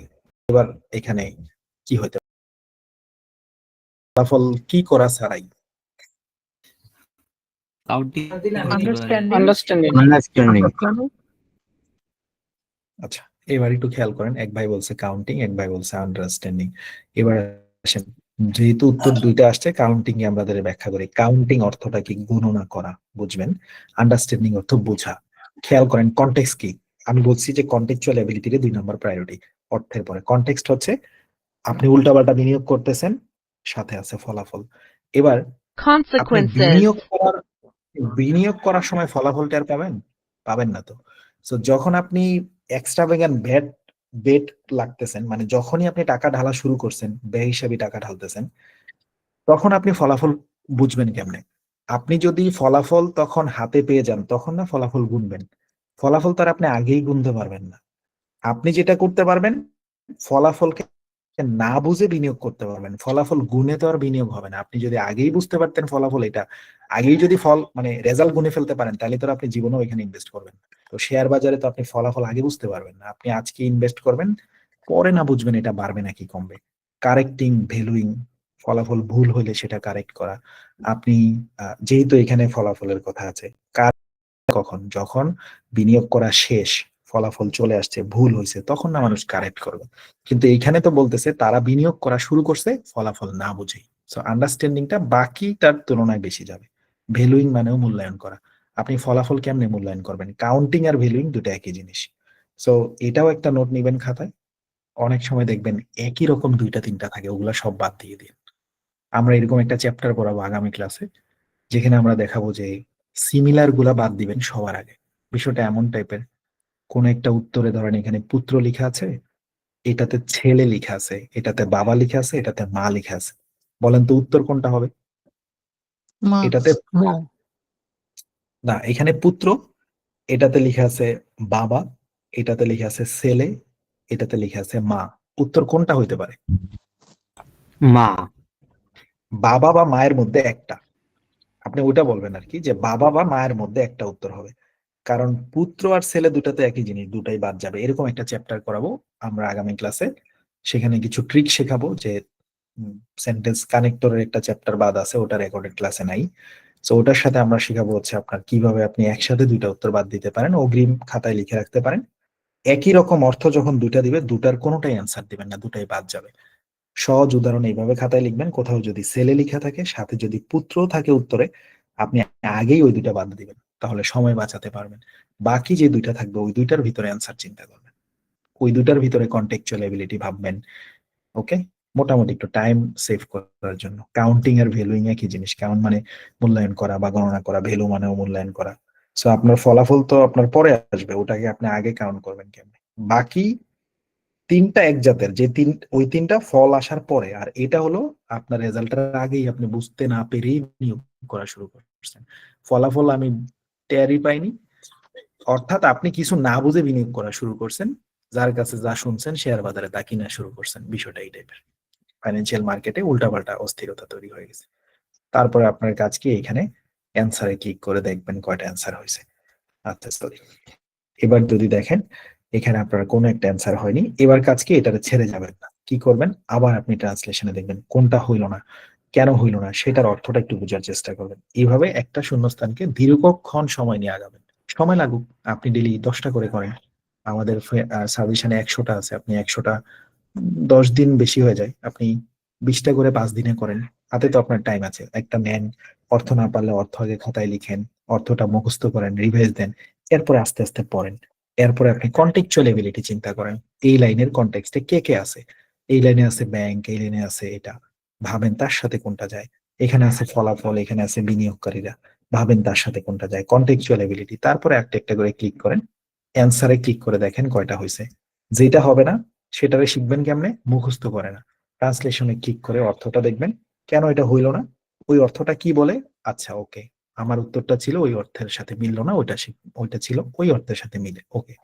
এইভাবে যখন একটা শেষ হবে তারপরে নেক্সট এটা যাবেন। প্রথম দিকে একটু ঝামেলা লাগবে, আমাদের নিজেদেরও লাগতো প্রথমে মোটামুটি 4-5 দিন। খুব প্রেসার লাগবে, আপনার কাছে মনে হবে ভাই হইতেছে না, খুব প্যারেশানি লাগবে, ডোন্ট ওয়ারি। ওই প্যারেশানিটা মানে পার করাই আমাদের লাইফের বড় চ্যালেঞ্জ, আমরা সবাই শুরু করার আগেই ছেড়ে দিই। সো প্যারেশানি লাগবে, প্রথমে মিলাইতে পারবেন না, মনে হবে যে কন্টেক্সচুয়াল এবিলিটি ধরা যাইতেছে না, ওটা 1-2 দিনে হবে না, ওটা আমাদেরও 1-2 দিনে হয়নি। কন্টেক্সচুয়াল এবিলিটি এটা একটা সূক্ষ্ম ব্যাপার, এখানে চিন্তা করা যে ব্যাংক আছে, ব্যাংক আপনার তর্ক না করে ব্যাখ্যা দিবে, ওই এবিলিটিটা 1-2 দিনে হবে না, তবে হবে 4-5 দিন লাগুক। আপনি এখানে বুঝে বুঝেও যদি শেষ করে রাখতে পারেন এই 50-50 সাজেশন, তাতেও আপনার কাজ হবে। আর এর পরেও যদি মনে করেন না আমার মাথায় কোনোভাবেই কাজ হয় না, আমি স্টুডেন্ট হিসেবেই একটু দুর্বল ছোটবেলা থেকেই, তাহলে আপনার উপায় নিতে হবে ওই 2টা প্রশ্নের উপর, যে 2টাতে আউটসাইডের রিডিং এর মার্কিংটা আসে, ওই 2টা খুব ভালো করতে হবে। আর এইদিকে ফিসাবিলিল্লাহ যতটুকু আনা যায় আর কি। এবার আসেন আরেকটা আমাদের ওপেন করা আছে, সেটা একটু দেখেন। এবার আপনারা এটা ঝটপট করবেন, ওকে, এটা আপনারা করবেন ঝটপট। আমি শুধু পড়ি, আপনি শুধু উত্তর বলবেন। খেয়াল করেন কি কি করবেন, দেখেন হয় কিনা, কথা বুঝেন, আপনি বুঝার চেষ্টা করেন, লাইনটা পড়বেন, প্রথমে অর্থটা দেখবেন, সেকেন্ডলি আপনি কন্টেক্সচুয়াল এবিলিটিটা দেখবেন, এখানে কি কি আছে সেটার সাথে শুধু উত্তর দিয়ে যান, দেখেন আপনি পারেন কিনা, ইনস্ট্যান্টলি এটার প্রুফটা দেখেন যে আপনি আসলে পারেন কিনা, এটা একটু বুঝেন। অনেক বড় এটা, তো তাড়াতাড়ি করি। 869 খাতায় লিখলেন 869। লাইট পলিউশন, লাইট পলিউশনের অর্থ কি, একটু তাড়াতাড়ি। আলো দূষণ। আলোক দূষণ, তার মানে যখনই আপনি এখানে বুঝছেন লাইট পলিউশনের গল্প, একটা থিম ঢুকে গেছে মাথায়, এখানে আলো নিয়ে কিছু একটা হবে। যা the widespread use of artificial light in modern societies means that light pollution is an increasingly common feature of the environments humans inhabit. কি বলেছে বলেন তো, কোথাও না দেখে বললেন, চেষ্টা করেন। আধুনিক আমাদের সমাজে- আধুনিক সমাজে যে বর্তমানে লাইট গুলো আছে, আলো দূষণ আর্টিফিশিয়াল লাইট গুলো আছে, যেগুলো বিস্তার আলো লাভ না, ওগুলো আর্টিফিশিয়াল আমাদের পরিবেশকে দূষিত করতেছে। ওকে, অনেকটা হয়েছে। বর্তমান যুগে যে ব্যাপকভাবে আর্টিফিশিয়াল লাইট ব্যবহার করার কারণে আমাদের পরিবেশের উপরে এবং ক্ষতি হচ্ছে। যে মানুষের স্বভাবের উপরে যে প্রভাব পড়ছে এটা আচ্ছা ওকে, কাছাকাছি হয়েছে আলহামদুলিল্লাহ। The wide spread use of artificial light, আবারও বলছি একই জিনিস, যখনই দেখবেন পারেন না তখনই এটারে কপি করে সার্চ করে খাতায় নোট করবেন। এগুলো কিন্তু আমরা আগামী ক্লাসে বলবো না, কারণ সময় লাগে অনেক, বুঝতে পারছেন। সো থিম গুলো বুঝে নেন ক্লিয়ারলি। সো আপনি ধরেন খাতায় ওয়াইড স্প্রেড সার্চ করলেন, আর্টিফিশিয়াল লাইট দেখলেন, ইনক্রিজিংলি কমন ফিচার, ইনহেবিট শব্দটা আপনার হয়তো সার্চ করে বের করা লাগতে পারে। ইনহেবিট অর্থ কি? বাস করা। Inhabit. ওকে, ভেরি গুড। এখানেও আছে আপনার। আচ্ছা এবার আসেন, বাস করাও বটে, আবার বাসস্থান অর্থও বটে। ওই যে আমরা বলেছি একই শব্দ নাউন, পাশাপাশি আপনি ভার্ব হিসাবে নিতে পারবেন। এবার আসেন the wide spread use of artificial light. Artificial light মানে কৃত্রিম আলো, যেগুলো আমরা বাড়িতে লাগাই, লাইট, বিদ্যুতের বাতি টাতি ইত্যাদি। ইন মডার্ন সোসাইটিস, আধুনিক সমাজে, মিনস দ্যাট, এটার মানে বোঝাচ্ছে এটা light pollution is an increasingly common feature. আলোর দূষণ একটা পর্যায়ক্রমে বেড়ে চলছে। ইনক্রিজিংলি কমন ফিচার, একটা কমন বৈশিষ্ট্য অফ এনভায়রনমেন্টস, পরিবেশের কমন বৈশিষ্ট্য দ্যাট হিউম্যানস ইনহেবিট। অর্থাৎ যে সকল অঞ্চলে হিউম্যান বসবাস করে সেই পরিবেশে আলোর দূষণ একটা কমন ব্যাপার, যেটা ঘটে কার কারণে? The wide spread use of artificial light. Wide spread মানে ব্যাপক বিস্তৃত বা চারদিকে ছড়িয়ে আছে। প্রচুর পরিমাণে কৃত্রিম বাতি আমরা ব্যবহার করি, যেটার কারণে হিউম্যানস ইনহেবিট, মানুষের বাসস্থানের ওইদিকে প্রচুর পরিমাণে আলোর দূষণ হচ্ছে। যেদিকে মানুষ থাকে না সেদিকে তো আর আলো জ্বালানো হয় না, সেখানে তো আর আলোর দূষণও হবে না। এবার আসেন, আরেকটা কথা বলতে ভুলে গেছি, সেটা হচ্ছে আমাদের অনেক থিম আছে, ধরেন ইউটিউবের মধ্যে এরকম পাবেন যে এইগুলা তো 1.5 থেকে 2 মিনিটে অ্যান্সার করতে হয়, এটা সবাই জানে। টাইম যেহেতু কম, আবার ইদানিং একটু টাইম কম দেয়, তো তাড়াহুড়া মানে তাড়াতাড়ি করার জন্য কিছু ট্রিক শেখানো হয়। সেটা কি? যে আপনারা যেই লাইনে ফিল ইন দা ব্ল্যাঙ্কটা থাকে শুধু ওই লাইনটা পড়েন। দেখেছেন এরকম অনেক ভিডিও আমার সামনে আসে, আমি টুকটাক দেখি। অর্থাৎ আপনাকে সময় বাঁচানোর জন্য কিছু ট্রিক শেখানো হয়, যে যেই লাইনে ফিল ইন দা ব্ল্যাঙ্কটা আছে আপনি শুধু ওই লাইনটা পড়েন, আগের লাইন পড়ে সময় নষ্ট করেন না। কথাটা কিন্তু ভালো, কিন্তু কথা হচ্ছে এটা কাজে লাগাইতে পারবেন কিনা। সে ভিডিওতে 4-5টা দেখাবে, ওই 4-5টা কাজ করবে, সে আগে এগুলা দেখে নিছে, কিন্তু আমার কথা হচ্ছে আপনি বাকি 100টা কাজে লাগাইতে পারবেন নাকি। ধরেন আপনি যদি ওইটা এখানে অ্যাপ্লাই করেন, this type of pollution is high, এই লাইন থেকে পড়া শুরু করছেন ওই ভিডিওর কথা শুনে, তাহলে আপনি আমারে বলেন তো এখানে যে দিস টাইপ অফ পলিউশন তারা বলছে, এটা কোন পলিউশন? এটা আপনি কেমনে বুঝবেন যদি আগের লাইনটা না পড়েন? এটা যে লাইট পলিউশন, এটা কি পলিউশন। হ্যাঁ, এটা কি লাইট পলিউশন নাকি এয়ার পলিউশন নাকি এটা মানুষের পলিউশন? আপনি এটা কেমনে বুঝবেন যদি আগের লাইনটা না পড়েন? তার মানে আমার কথা হচ্ছে কাজে দিবে ওই ট্রিক ওই কয়টাতেই যেই কয়টা উনি ভিডিওতে দেখাইছে, বাট এটাই তারে দিয়ে বললেন যে ভাই আপনার কথা অনুযায়ী এটা দেখান তো, দিস টাইপ অফ পলিউশন থেকে আপনি পরে বলেন তো এটা কোন পলিউশন, তারা ওই লাইনটা ঢেকে দিন। সে কেমনে বলবে? পলিউশন তো অনেকগুলো আছে, যখন আপনি আগের লাইন পড়বেন তখন বুঝবেন এটা লাইট পলিউশন, তখন এটার উত্তরটা পারবেন। বুঝতে পেরেছেন? সো এইগুলা করার কোনো দরকার নেই। 2-1টা কারেক্ট হইতে পারে, সবগুলা পারবেন না। এই জন্য আমরা ওগুলা থিমের বাইরে, আমরা ওগুলা শর্টকাটে নাই। আমাদের কাজ একটাই, পুরোটা পড়বো, থিম বুঝে বুঝে আগাবো। আরেকটা শর্টকাট আছে, সেটা হচ্ছে কি শর্টকাট? আপনাদের এরকম, এটা একেবারে ভেরি কমন, দেখছেন কিনা বলেন, যে ফিল ইন দা ব্ল্যাঙ্ক যেটা থাকে তার আগের শব্দটার পরের শব্দটা দেখে আপনারা উত্তর করতে বলে। এটা দেখছেন না যে সময় বাঁচানোর জন্য এগুলা করেন? যদি ইউটিউব ঘাটাঘাটি করেন, ট্রিকটা একেবারে খুব পপুলার। সেটা কি? ধরেন আপনাকে বললো যে দেখেন এই আগের শব্দটা হচ্ছে এটা, পরের শব্দটা হচ্ছে এটা। ওকে, আগের শব্দ যদি উমুক হয়, পরের শব্দ অমুক হলে মাঝখানে উমুক অ্যান্সার হয়। আপনি সেটাও করতে পারবেন না সকল প্রশ্নে, হাতে গোনা কয়েকটাতে পারবেন। অর্থাৎ আপনাকে এখানে যদি বলা হয় আগের শব্দ ইজ আছে, পরের শব্দ এখানে একটা হচ্ছে তোমার অ্যাডজেক্টিভ আছে, তুমি মাঝখানে একটা অ্যাডভার্ব বসাই দিবা, তো খাতায় আপনি মুখস্থ করলেন আগে ইজ থাকলে পরে অ্যাডভার্ব, অ্যাডজেক্টিভ থাকলে মাঝখানে অ্যাডভার্ব বসাই দিবেন, কিন্তু সব সময় এটা সত্য না। কিছু, হ্যাঁ, সো এই জন্য আমরা ওগুলা ধারে কাছে যাব না। আমাদের একটাই কাজ, সেটা হলো সিম্পল, আমরা সব পড়বো, থিম বুঝবো, অ্যান্সার করব। এটা ভালো লজিক। আপনি সব সময় শর্টকাট অ্যাপ্লাই করতে পারবেন না। ওকে, এবার আসেন this type of pollution is, এই যে আলোর দূষণ হইতেছে এগুলা হয়। আরেকটা বিষয় আছে, আরে ভাই বিষয়ের শেষ নেই, 3টা বিষয় আজকে বললাম। 3টা বিষয় কি? নাম্বার 1 বলছি যে লাইনে ফিল ইন দা ব্ল্যাঙ্ক শুধু ওই লাইন পড়েন, এটা গ্রহণ করার দরকার নেই, মাঝে মাঝে কারেক্ট হবে, সবসময় হবে না। নাম্বার 2, উত্তরের আগের শব্দ পরের শব্দ পরে বসাই দিবেন, এটা সব সময় পার পাবেন না, 2-1 বেলা পার পাবেন। আরেকটা কি? আরেকটা হচ্ছে কি বললাম, যে পুরা লাইন না পড়ে উত্তরে ক্লিক করবেন, তাহলে একটু মিসগাইডেড হবেন। কেমন? ধরেন আপনি this type of pollution is, আগেই ক্লিক করে উত্তর দেখে তারপরে পড়তেছেন পরের লাইন, ঝামেলা হয়ে যাবে। আপনি আগে ক্লিক করে উত্তর দেখেন, সময় নষ্ট। আমাদের কাজ কি? আমরা এইভাবে যাব, this type of pollution is, click করব না, চলে যাব high in coastal region of tropic and temperate zone, comma পর্যন্ত যাব বা ফুল স্টপ পর্যন্ত যাব, তারপরে গিয়ে আমরা ক্লিক করব।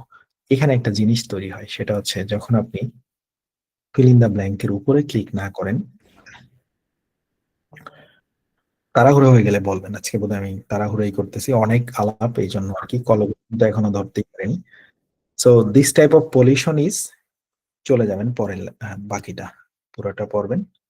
পড়ার পরে একটা থিম তৈরি হবে আপনার মাথায়, তখন আপনার কেউ কেউ এরকম গেস করতে পারে যে এখানে এমন টাইপের একটা শব্দ বসতে পারে। ধরেন আপনি কোনো একটা লাইনে লিখে আছে প্রিয়াঙ্কা চোপড়া হচ্ছে ডট ডট ডট অমুক, আপনার মাথায় মানে ঢুকবে এখানে নায়িকা শব্দটা বসতে পারে। টপিকটা এইভাবে যদি করা যায় তাহলে খুব সহজে, তারপরে আপনি ক্লিক করে নায়িকাতে ক্লিক করলে তাড়াতাড়ি বসানো যায়। কিন্তু আগেই যদি আপনি এখানে পড়ার পরে ক্লিক ক্লিক ক্লিক করে সময় খেয়ে আবার পরের লাইন পড়েন, তখন দেখবেন কি 4টা উত্তর নিয়ে একবার আপনি 4বার ভাবছেন, আবার ওগুলা পড়ছেন। সময় তো মাত্র 1.5 থেকে 2 মিনিট পুরাটার জন্য, এত কিছু করার টাইমটা কই? এই জন্য আমরা এটা করব না। ওকে, আমরা কি কি করব না? নাম্বার 1, যে এই লাইনে ফিল ইন দ্য ব্ল্যাঙ্ক, শুধু ওই লাইন পড়বো, এটা আমরা করব না। Number 2, feel in the blank যেটাতে উত্তর থাকে তার আগের শব্দ পরের শব্দ দেখে অনেকে বলবে অ্যান্সার করেন। যেহেতু আপনারা ইউটিউব ঘাটাঘাটি করেন, এটা ইউটিউবে খুব পপুলার স্ট্র্যাটেজি, কেবল ওই 4-5টাতেই কাজ করবে, এটাও আমরা করব না। আরেকটা হচ্ছে আমরা লাইন পড়ব, তারপরে উত্তরে ক্লিক করব, নয়তো আমরা মিসগাইডেড হব। ওকে, সো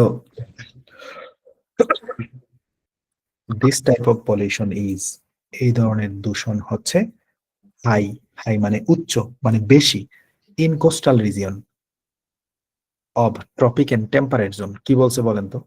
একটু কঠিন কঠিন শব্দ আছে এটাতে। কোস্টাল মানে তাহলে উপকূলীয় অঞ্চল এবং নাতিশীতোষ্ণ উপকূলীয় যে এলাকাতে এরিয়াগুলোতে এবং হয়। যেখানে হচ্ছে টেম্পারেচার একটু বেশি সেটা। ওকে, গুড গুড না, গুড, নো প্রবলেম। টেম্পারেচার তো আপনার নাতিশীতোষ্ণ। আচ্ছা, উনি যে বলছে টেম্পারেচার একটু বেশি, ভাই এটাই অনেক বলছে, চেষ্টা তো করছে। টেম্পারেট জোন অর্থ নাতিশীতোষ্ণ অঞ্চল। আচ্ছা, এবার আসেন, this type of pollution is high, এই যে আলোর দূষণ এটা একটু বেশি, অন্য এলাকার তুলনায় একটু বেশি হয় কোস্টাল রিজিয়নে, উপকূলীয় অঞ্চলে, অর্থাৎ সমুদ্রের তীরবর্তী এলাকায়, চিটং এর দিকে, কক্সবাজারের দিকে, অফ ট্রপিক এন্ড টেম্পারেট। একজন বলেন। না না, বলেন বলেন, সমস্যা নাই, ক্লাসে বলেন। বলেছি আজকের ক্লাসে সবার পারফরমেন্স চাই, দোনোটার একটু সহ্য করে নেন, মাঝে মাঝে তো একটু ক্লাসের সবার কথা শুনবেন। আচ্ছা, as there are areas of high rates of human population growth and settlement, খেয়াল করেন এই ধরনের আলোর দূষণ একটু বেশি হয় সমুদ্র তীরবর্তী অঞ্চলে, কোস্টাল রিজিয়ন, খাতায় লিখে শিখবেন। এবং যেহেতু ওই ধরনের এলাকাগুলোতে মানুষের সেটেলমেন্ট একটু বেশি থাকে, তার মানে বোঝানো হচ্ছে সমুদ্র তীরের যে সকল অঞ্চলে মানুষ থাকে, ধরেন কক্সবাজারের মেরিন ড্রাইভ, ওই এলাকায় তো মানুষই নেই ওইরকম, ওই এলাকায় না। কক্সবাজারের কলাতলি বিচের এদিকে বাসস্থান আছে, হোটেল আছে, মানুষের বসবাস আছে, এই ধরনের অঞ্চলে যেখানে হিউম্যান সেটেলমেন্ট একটু বেশি হয়, চলে এই এই কি বলে যে এই ধরনের আলোর দূষণ অন্য এলাকা থেকে স্বাভাবিকভাবে একটু অন্যরকম ভাবে ওইদিকে একটু বেশি হয় আর কি, অন্যগুলা যা হয় হয় ওইখানে একটু ভিন্নভাবে বেশি হয়। এবার আপনি ক্লিক করে উত্তরটা থিমেটিক্যালি বসাবেন, কন্টেক্সচুয়াল এবিলিটির সাথে দিয়ে যাবেন।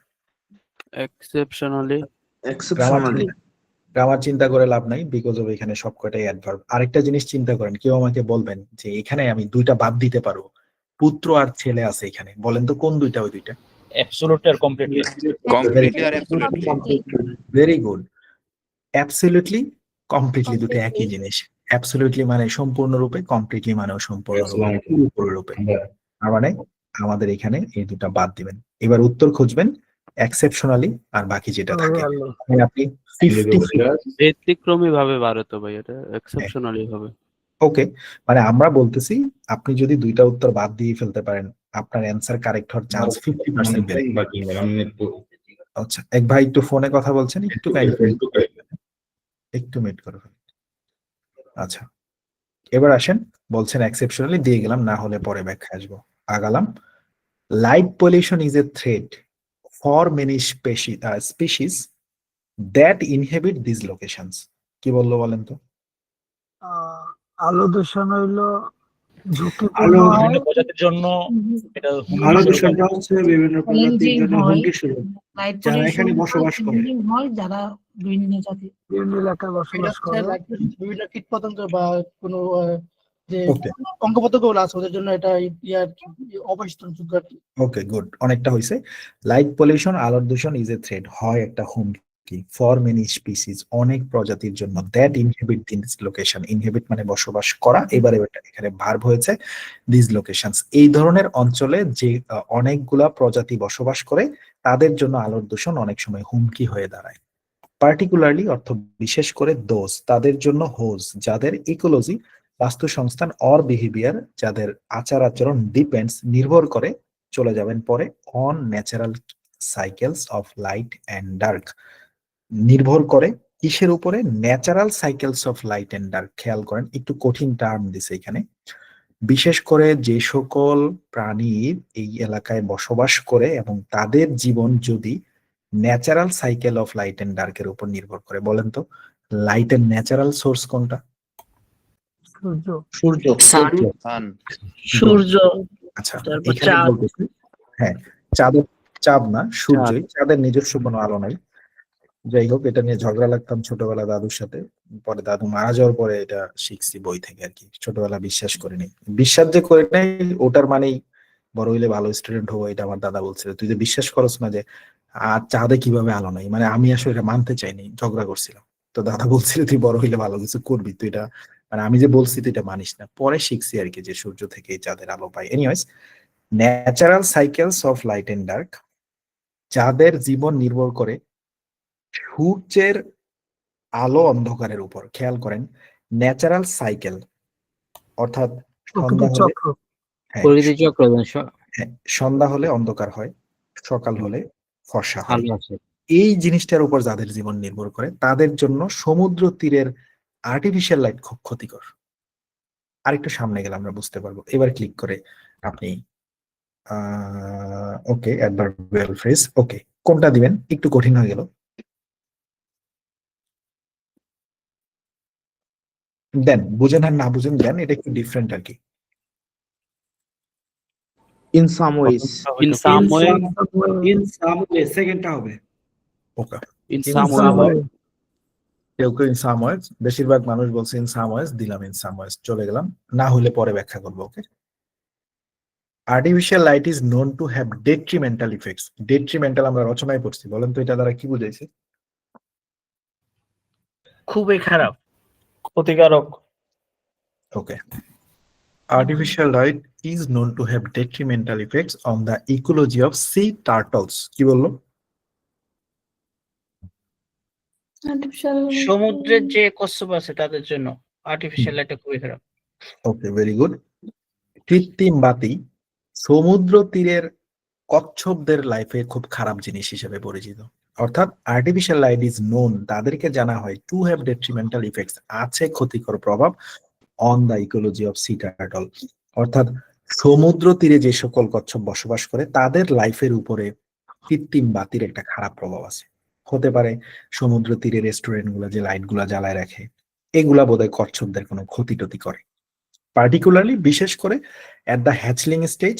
ওকে, হ্যাচলিং স্টেজের অর্থ কি? ডিম ফোটা। ওকে, পিডিএফ এ আছে। হোয়েন দে ইমার্জ, ইমার্জের অর্থ কি? নির্গত। ওকে, ফ্রম নেস্ট, নেস্ট অর্থ কি? বাসা। বাসা।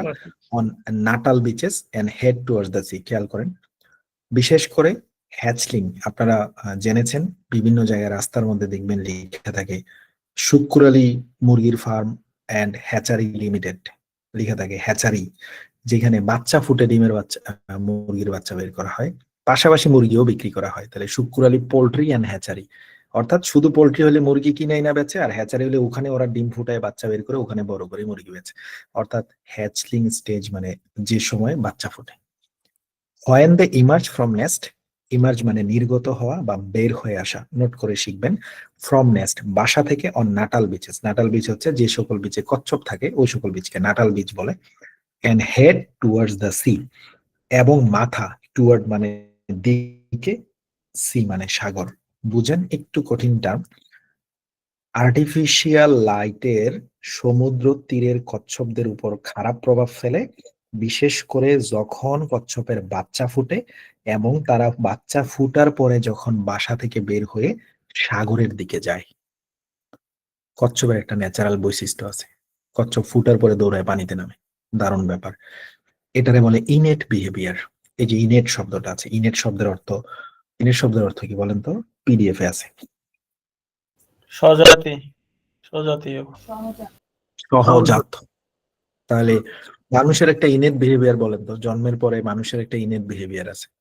কাদা ভেরি গুড। কান্না করা। যে সকল জিনিস আপনার মধ্যে অটোমেটিক্যালি আছে। ধরেন আপনার কোন একটা বন্ধু কিছু জিগাইলেই খালি খ্যাপ মারে, তার মানে এটা তার ইনেট বিহেভিয়ার, তার জন্মের পরে এটা বিল্ট ইন। ইনেট মানে বিল্ট ইন। ওকে, এখানে বলতেছে কচ্ছপের বাচ্চা ফুটার পরেই দৌড়ায় সাগরের দিকে নামে, এই সময়টাতে বাতি তাদের ক্ষতি করে, এইটুকু পর্যন্ত আমরা বুঝছি। সামনে আগাই। আন্ডার ন্যাচারাল কন্ডিশন, প্রাকৃতিক অবস্থার নিয়ন্ত্রণে থাকাধীন অবস্থায় turtles hatch predominantly at night, although some early morning and late afternoon emergence occurs. কি বলছে বলেন তো? যদিও কিছু সকালে, মাঝে মাঝে সকালবেলা এন্ড লেট আফটারনুন। কচ্ছপ সাধারণত মানে রাত্রে বেলায় বেশিরভাগ ফোটে বাচ্চা, কিন্তু Okay. কিছু সকাল বেলাও আবার আফটারনুনেও মানে দুপুর বেলাও বের হয়। তার মানে এখানে বলতেছে কচ্ছপ প্রাকৃতিক ভাবে আন্ডার ন্যাচারাল কন্ডিশন, মানে প্রাকৃতিক অবস্থায় কচ্ছপ সাধারণত রাতের বেলায় বাচ্চা ফুটে। অলদো যদিও some early morning and late afternoon emergency occurs, মাঝে মাঝে ভোরবেলা সন্ধ্যা বিকেলে আর কি, এবং পরন্ত বিকেল, লেট আফটারনুন পরন্ত বিকেলেও কিছু বাচ্চা ফুটে। ওকে, এবং কচ্ছপ ফুটার পরে কি করে? শো মানে দেখানো, এবং দেখায়। শো মি ইউর আইডি, তোমার আইডি দেখাও। শো মানে দেখানো। শো এন্ড ইনেট, একটা সহজাত কিছু দেখায়, and well directed orientation to the water. অর্থাৎ কচ্ছপের বাচ্চা ফুটার পরপরই পানির প্রতি তাদের একটা ওয়েল ডিরেকশন থাকে। ওই যে বলছে একটু আগে, তারা জন্মের পরে দৌড়ায় পানিতে নামে। এটা কচ্ছপের বাচ্চা ফুটার পরপরই এই জিনিসটা শো করে। এটা তাদের ইনেট বিহেভিয়ার। মানুষের বাচ্চা জন্মের পরে যেরকম কাঁদে, তারা কেউ বলা লাগে না, আর না কাঁদলেই মুশকিল, তারা মাইট দেওয়া হয়, তাই না? পিঠের মধ্যে ডক্টররা ধুপ ধুপ করে মাইট দেয়, তখন সে হচ্ছে কাঁদে, কাঁদানোর জন্য তাকে একটু আঘাত করে। এনিওয়ে, সো ডক্টর ভাইরা একটু সাবধানে মাইরেন, হ্যাঁ, দেখেন বাচ্চা আবার ভাইয়া গেলে মুশকিল। আচ্ছা, so and show an innate and well directed orientation to the water, অর্থাৎ কচ্ছপের বাচ্চা ফুটার পরেই সে ন্যাচারালি কি করে? ওয়েল ডিরেক্টেড ওরিয়েন্টেশন, মানে সে আগে থেকেই ন্যাচারালি তার সৃষ্টিকর্তা ডিরেকশন দিয়ে রাখছে, তুমি জন্ম হওয়ার পরে দৌড়ে পানিতে নাম। এটা কচ্ছপের একটা কাজ। এবার চলে গেলেন মোস্টলি, ক্লিক করবেন না, ওকে? মোস্টলি অন লাইট কিউজ, নোট নিতে পারেন। যখনই কোথাও অন দেখবেন, তখনই তার আগে আসলে ডিপেন্ডস বা কোনো কিছুর উপর নির্ভর করা অর্থে দেখবেন যে অন আসে, পরে উপরে একটা আসছিল, ওই যে অন একটা আসছিল, সেখান থেকে এখানে কনটেক্সটটা টানতে পারবে। Anyways, mostly on light cues, cue মানে তো বুঝছেন, আমরা বলি না যে কোনো কিছু, হ্যাঁ, লাইন তৈরি করা, কিউ তৈরি করা, মানে একটা সিরিয়াল মেনটেন করা। অর্থাৎ অন্ধকারের পরে আলো আসবে, আলোর পরে অন্ধকার আসবে, এই যে একটা কিউ মেনটেন করে চলতেছে পৃথিবীটা, এই জিনিসটা যারা হচ্ছে নির্ভর করতেছে লাইট কিউজের উপর, that attract them toward the brighter horizon above the sea surface. একটু টাফ ওয়ার্ড দিয়েছে, হরাইজন শব্দের অর্থ দিগন্ত। Very good. মাঝে মাঝে, হ্যাঁ, কক্সবাজার তো সবাই গেছেন, রাত 1টা-2টার দিকে সাগরের পারে থাকাটা আসলে সবার জন্য একটা কমন ব্যাপার। দেখবেন কি দূরে আপনি রাতে 1টার দিকেও আপনার কাছে দূরে একটা আলো পড়ে, এটা আপনি দেখেছেন কক্সবাজারে, খুব ভালো করে দেখছেন। আমি একটু দেখাই, এরকম এটা আমি খুব, মানে আপনি দেখছেন, ধরেন ওই যে দূরে দেখবেন আকাশ আর পানির মাঝখানে একটু আলো থাকে, এই জায়গাটাতে ব্রাইটার হরাইজন। আপনার কাছে গভীর রাতে এটা মনে হবে এটা একটা রাতের ছবি। ওই যে দেখেন এখানে একটা আলো ভাব আছে, এটা আপনি কক্সবাজারে দেখেছেন অনেক সময়। সো এই যে বিষয়টা ঘটে, কচ্ছপ কি করে? কারণ আমরা কোন পেজে আছি, নিয়ে যাই, চলে আসলাম। Mostly on light cues that attract them toward the brighter horizon above the sea surface. Surface মানে পৃষ্ঠতল, অর্থাৎ সমুদ্রের পানির পৃষ্ঠতল মানে তো বুঝছেন, পানির উপরই ভাগটা সি সারফেস। সমুদ্রের সারফেস মানে পানির উপরের জায়গাটা, এটার উপরে যে একটুখানি ব্রাইটার হরাইজন থাকে, সামান্য একটু আলো দিয়ে থাকে, ওইটার দিকে কচ্ছপদেরকে টানে। অর্থাৎ কচ্ছপরা করে কি, জন্মের পরে ওই আলোটা দেখে সামনের দিকে আগায়। তার মানে তারা মনে করে ওইদিকে ফর্সা আছে, ওইদিকে আগাইতে গিয়ে তারা পানিতে পড়ে। এটা তাদের একটা ন্যাচারাল বিহেভিয়ার। এবার আপনি এখানে ক্লিক করেন যে এটার সাথে আপনি কি দিবেন? আচ্ছা, মানে ওকে, এখানে অর্থ, ওকে, অর্থ জানতে হবে কিন্তু ইম্পোজ অর্থ কি? কোনো কিছুর উপর প্রয়োগ করা। ইম্পোজ ইম্পোজ করা, প্রয়োগ করা। ফিগারিং হইব না, কাউন্টিং করা বা গণনা করা। রিলাই মানে নির্ভর করা, পোরিং মানে তো বুঝছেন কোন কিছুর ভিতরে কিছু ঢুকানো, যেমন বোতলের ভিতরে পানি পোর করা হয়, এই টাইপের অর্থে। সো রিলাই মানে নির্ভর করা। দিলে কি মিলে নাকি দেখেন, relying mostly on light cues, যাদের ফিগারিং অর্থ জানো কি ভাইয়া? ফিগারিং অর্থটা ফিগারিং মানে আপনি ধরেন ফিগার আউট করা মানে এটাই আন্দাজ করা। হ্যাঁ, আন্দাজ করা, ফলাফল ভ্যালু করা, ভ্যালুইং, ফিগারিং, কাউন্টিং একই জিনিস আর কি। যে আপনি এখানে আজকে ফিগার আউট করতেছেন, এখানে আজকে 300 মানুষ আসতে পারে, আগেই আপনি একটা ফিগার তৈরি করলেন। আউট মানে এটা অনেকটা অনুমান করা টাইপের, অ্যাজাম্পশন টাইপের আর কি।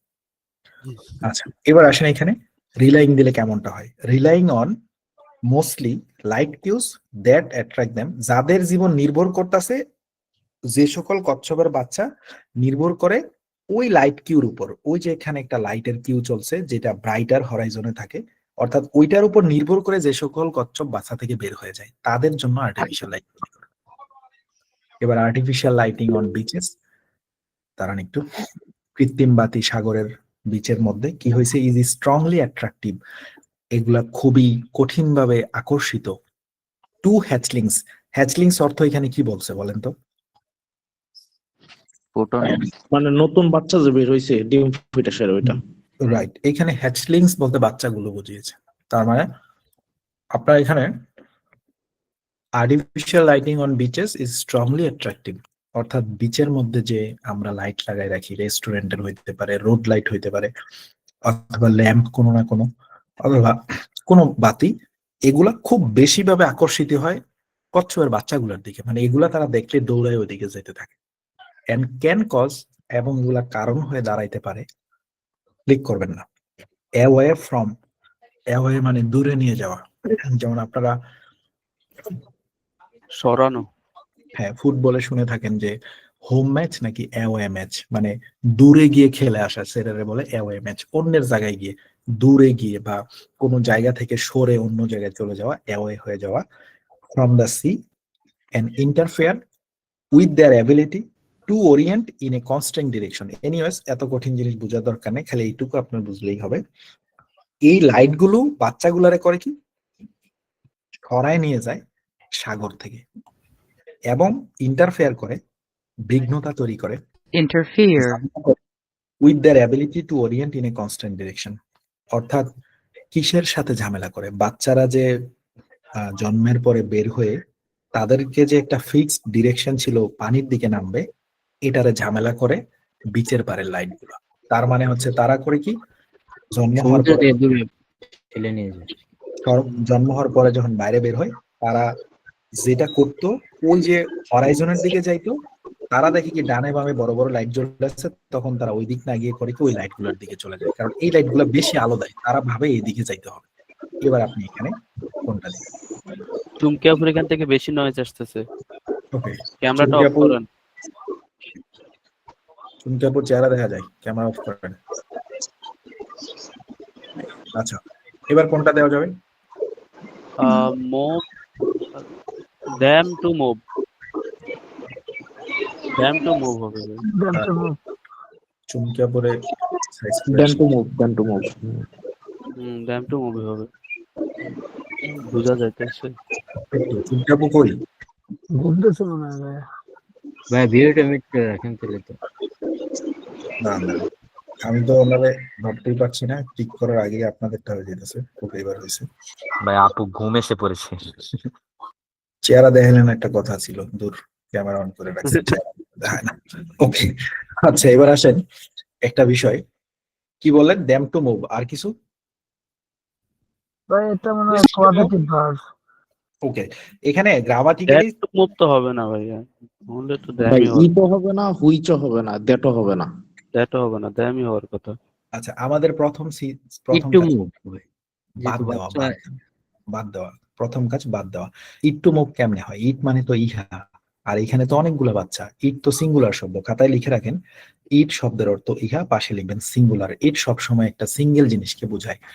আর এখানে যেহেতু আপনি বলছেন অনেকগুলা। হ্যাটসলিংস, হ্যাঁ বাচ্চাগুলো, ওই যে আমরা বলছি কাউন্টেবল নাউনকে ইংরেজিতে প্লুরাল করে লিখতে হয়, এখানে ওই কাজটাই করছে।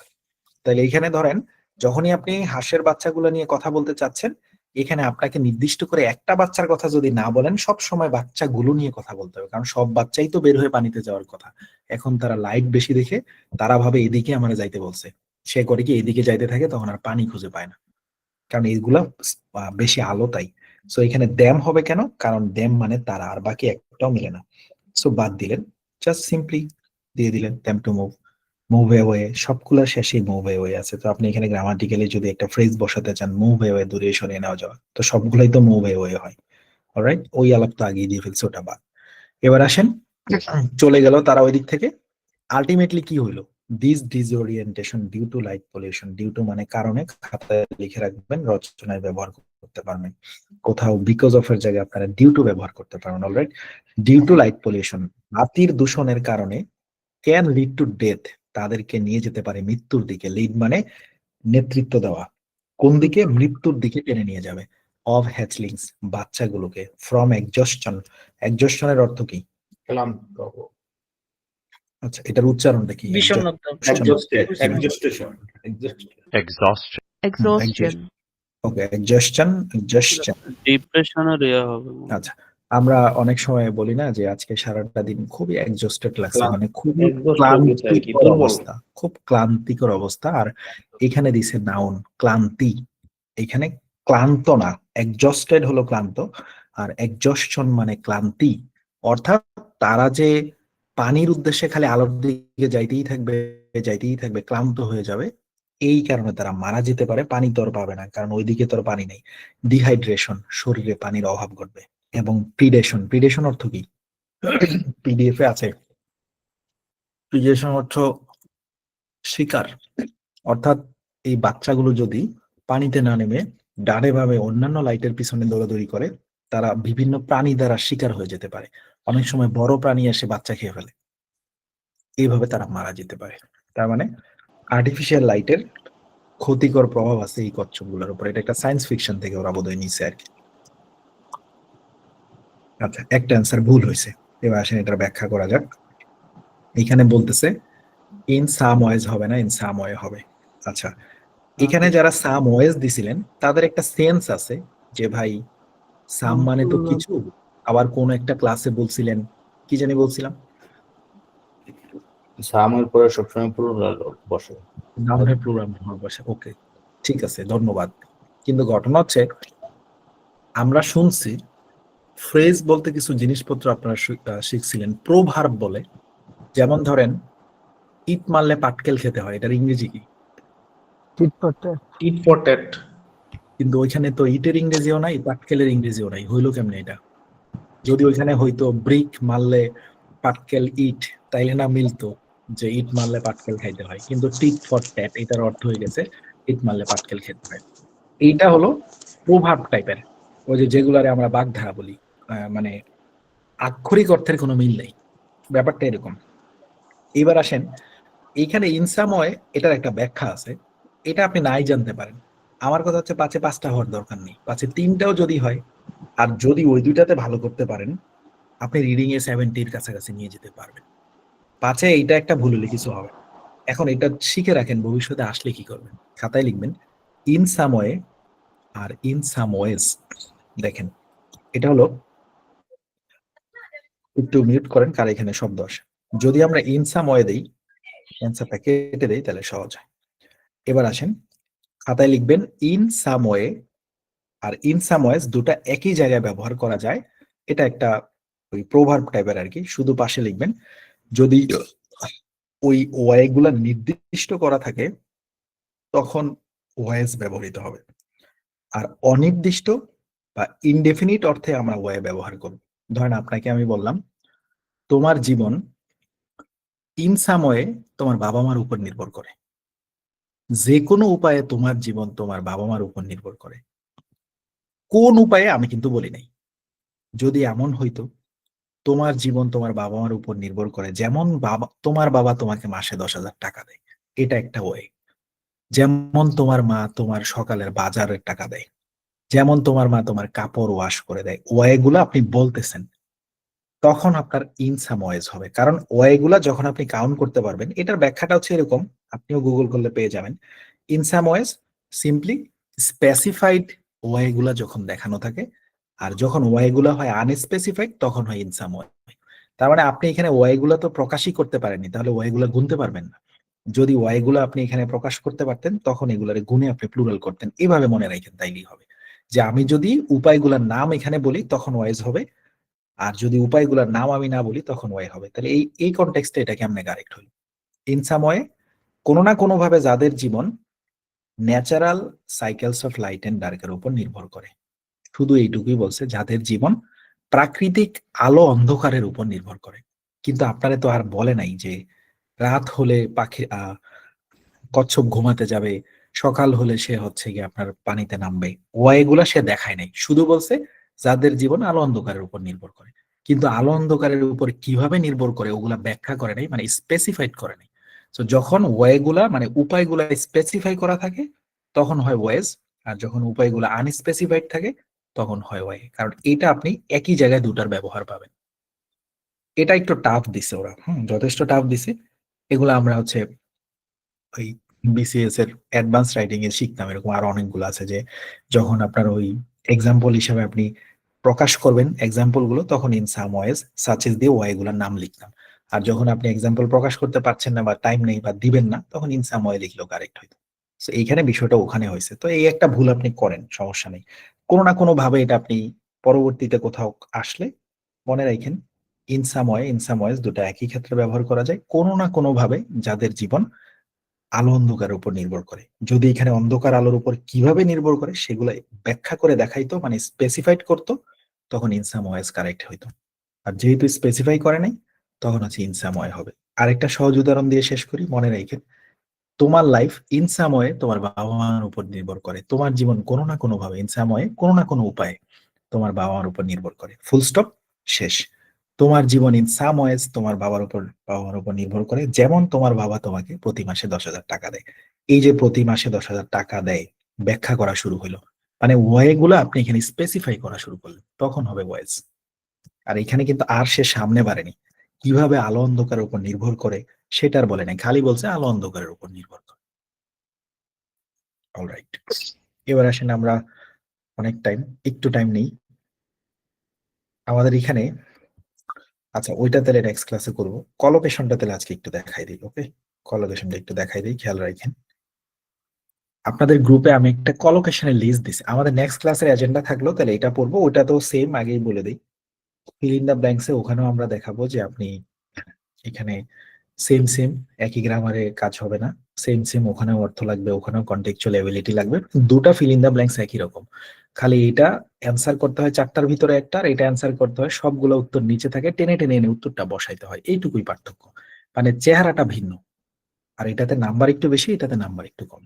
এটাতে নাম্বার থাকে 26, এটাতে নাম্বার থাকে 16, মানে এটা নাম্বার একটু কম, ওটার নাম্বার বেশি। এটা ক্লিক করে বসাইতে হয়, আর ওটা টেনে টেনে এনে বসাইতে হয়, এটা ড্র্যাগ করে ড্রপ করতে হয়। ড্র্যাগ মানে টেনে এনো, ড্রপ মানে ফালাই দাও, করে ওরা এনে ড্রপ করে দেয়, মানে ওরা এনে রাইখা যা। সো আপনি টানবেন, ড্র্যাগ করে আনবেন, তারপরে ড্রপ করবেন, মানে টাইনে এনে ফালাবেন, আর এটা থাকে খালি ড্রপ করে দিলেই হয়। ওকে, এবার আসেন এই ফিল ইন দ্য ব্ল্যাঙ্কস গুলো কারেক্ট করার ক্ষেত্রে অনেকে আপনাদের বলেছে যে কলোকেশনের লিস্ট মুখস্থ করেন। ওকে, কলোকেশনের লিস্ট কি জিনিস আমি দিয়েছি আপনাদের গ্রুপে, চলে যাই কলোকেশনে, খাতায় লিখবেন কলোকেশন, COLLO কলো, CATION।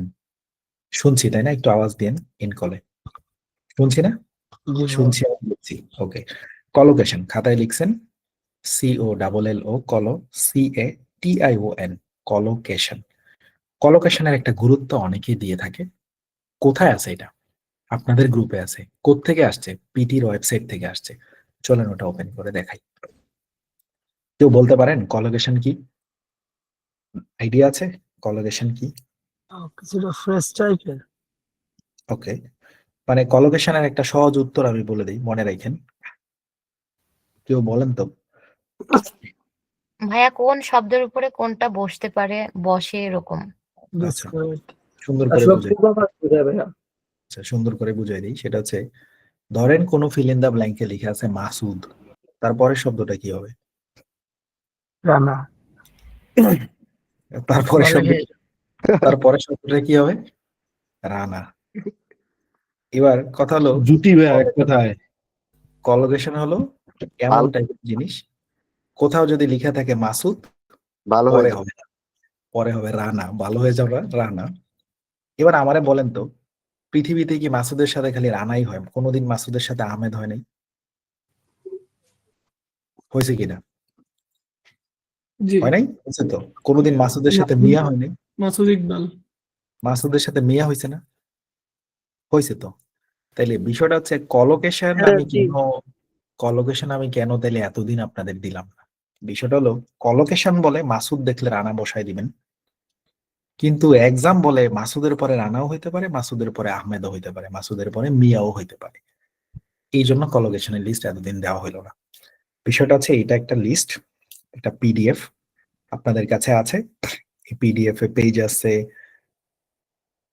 কই পেজ নাম্বার কই, 43টা, 43 পেজেস পিয়ারসনের ওয়েবসাইটেই দেওয়া আছে কলোকেশন, পিয়ারসনস পিটি একাডেমিক কলোকেশন। অনেক টিউটর বলবে এটা মুখস্থ করেন, কথাটা বুঝেন। বিষয়টা হচ্ছে, অনেক বিখ্যাত টিউটর বলবে মুখস্থ করেন, আর দেশি বিদেশি অনেকে এটাকে প্রেফার করে, কাউকে আমরা মন্দ বলছি না। হ্যাঁ, আপনি এটা মুখস্থ করতে পারেন। কখন? যদি আপনি 100% নিশ্চিত হন মাসুদের সাথে রানাই বসবে, তখন। কিন্তু সমস্যাটা বাঁধবে পরীক্ষার হলে মাসুদের সাথে আহমেদও দিবে, রানাও দিবে, মিয়াও দিবে। এবার ফিল ইন দা ব্ল্যাঙ্কের প্রথম লাইনে যদি লেখা থাকে মজিদ মিয়া একজন সদাগর, তার 3 ছেলে,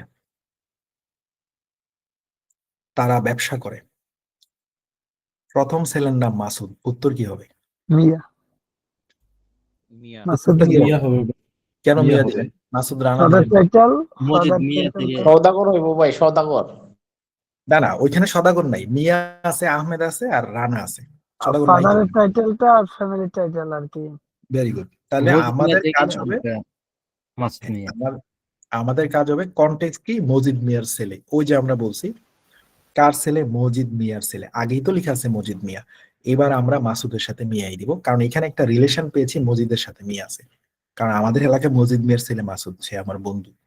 যাই হোক, সো মজিদ মিয়ার ছেলে মাসুদ, মজিদের সাথে যদি রানা থাকতো মজিদ রানার ছেলে, তখন এখানে মাসুদ রানা দিতেন। এখন পিটি যে কলোকেশনের লিস্টটা দিছে, এটা খারাপ না, আপনি মুখস্থ করতে পারেন।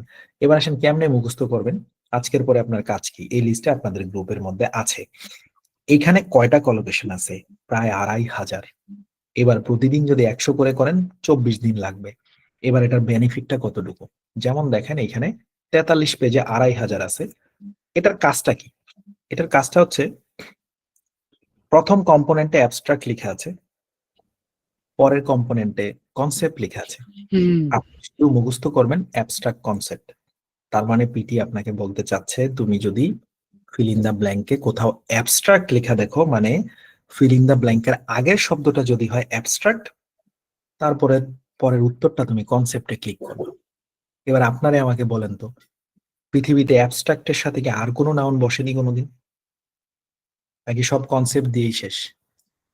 এটা কি হয়নি কখনো? অ্যাবস্ট্রাক্ট আইডিয়া, তো এখানে কি আইডিয়া লেখা আছে? এবার আসেন একাডেমিক দিয়ে কতগুলা দিছে, এবার তাহলে ক্লিয়ার হবেন। দেখেন তারা আপনাকে দিয়েছে একাডেমিক দিয়ে 20-30টা।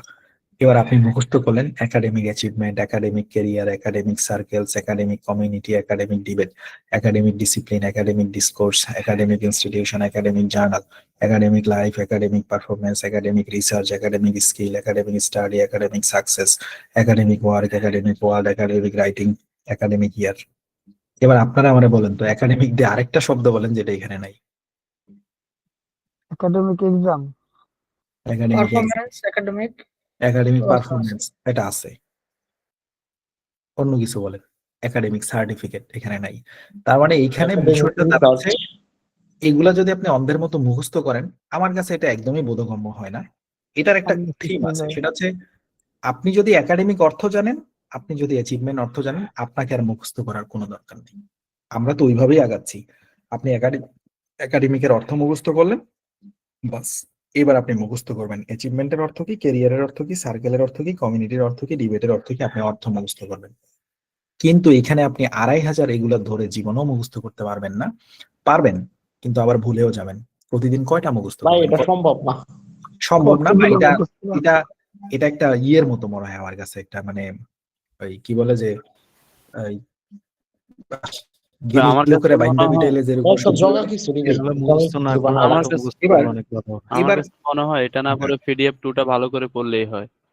এবার হ্যাঁ, যারা পড়েছেন তারা ওটা বুঝতে পারছেন। এবার আসেন এখানে, এটা না পড়ে যাবেন কেন, পিটি দিলোটা কেন, সেটা এবার আমরা একটু বের করি।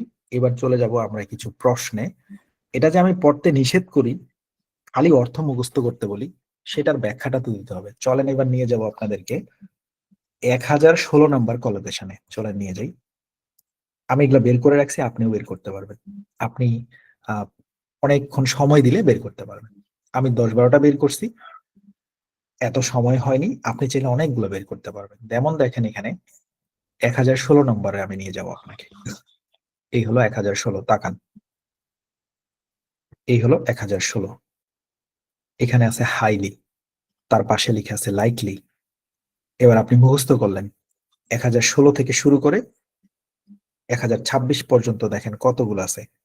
সো হাইলি, লাইকলিও আছে, 1026 নম্বরে হাইলির সাথে আনলাইকলিও আছে। এবার যদি একই উত্তরে লাইকলিও থাকে আনলাইকলিও থাকে, আপনি কোনটা দিবেন? যেটা মিনিং হবে ভাই। তাইলে এটা আপনার মুখস্থ করানোর উদ্দেশ্যটা কি? তাইলে মানে এটা আপনি তাইলে মুখস্থ করে লাভটা কি হলো?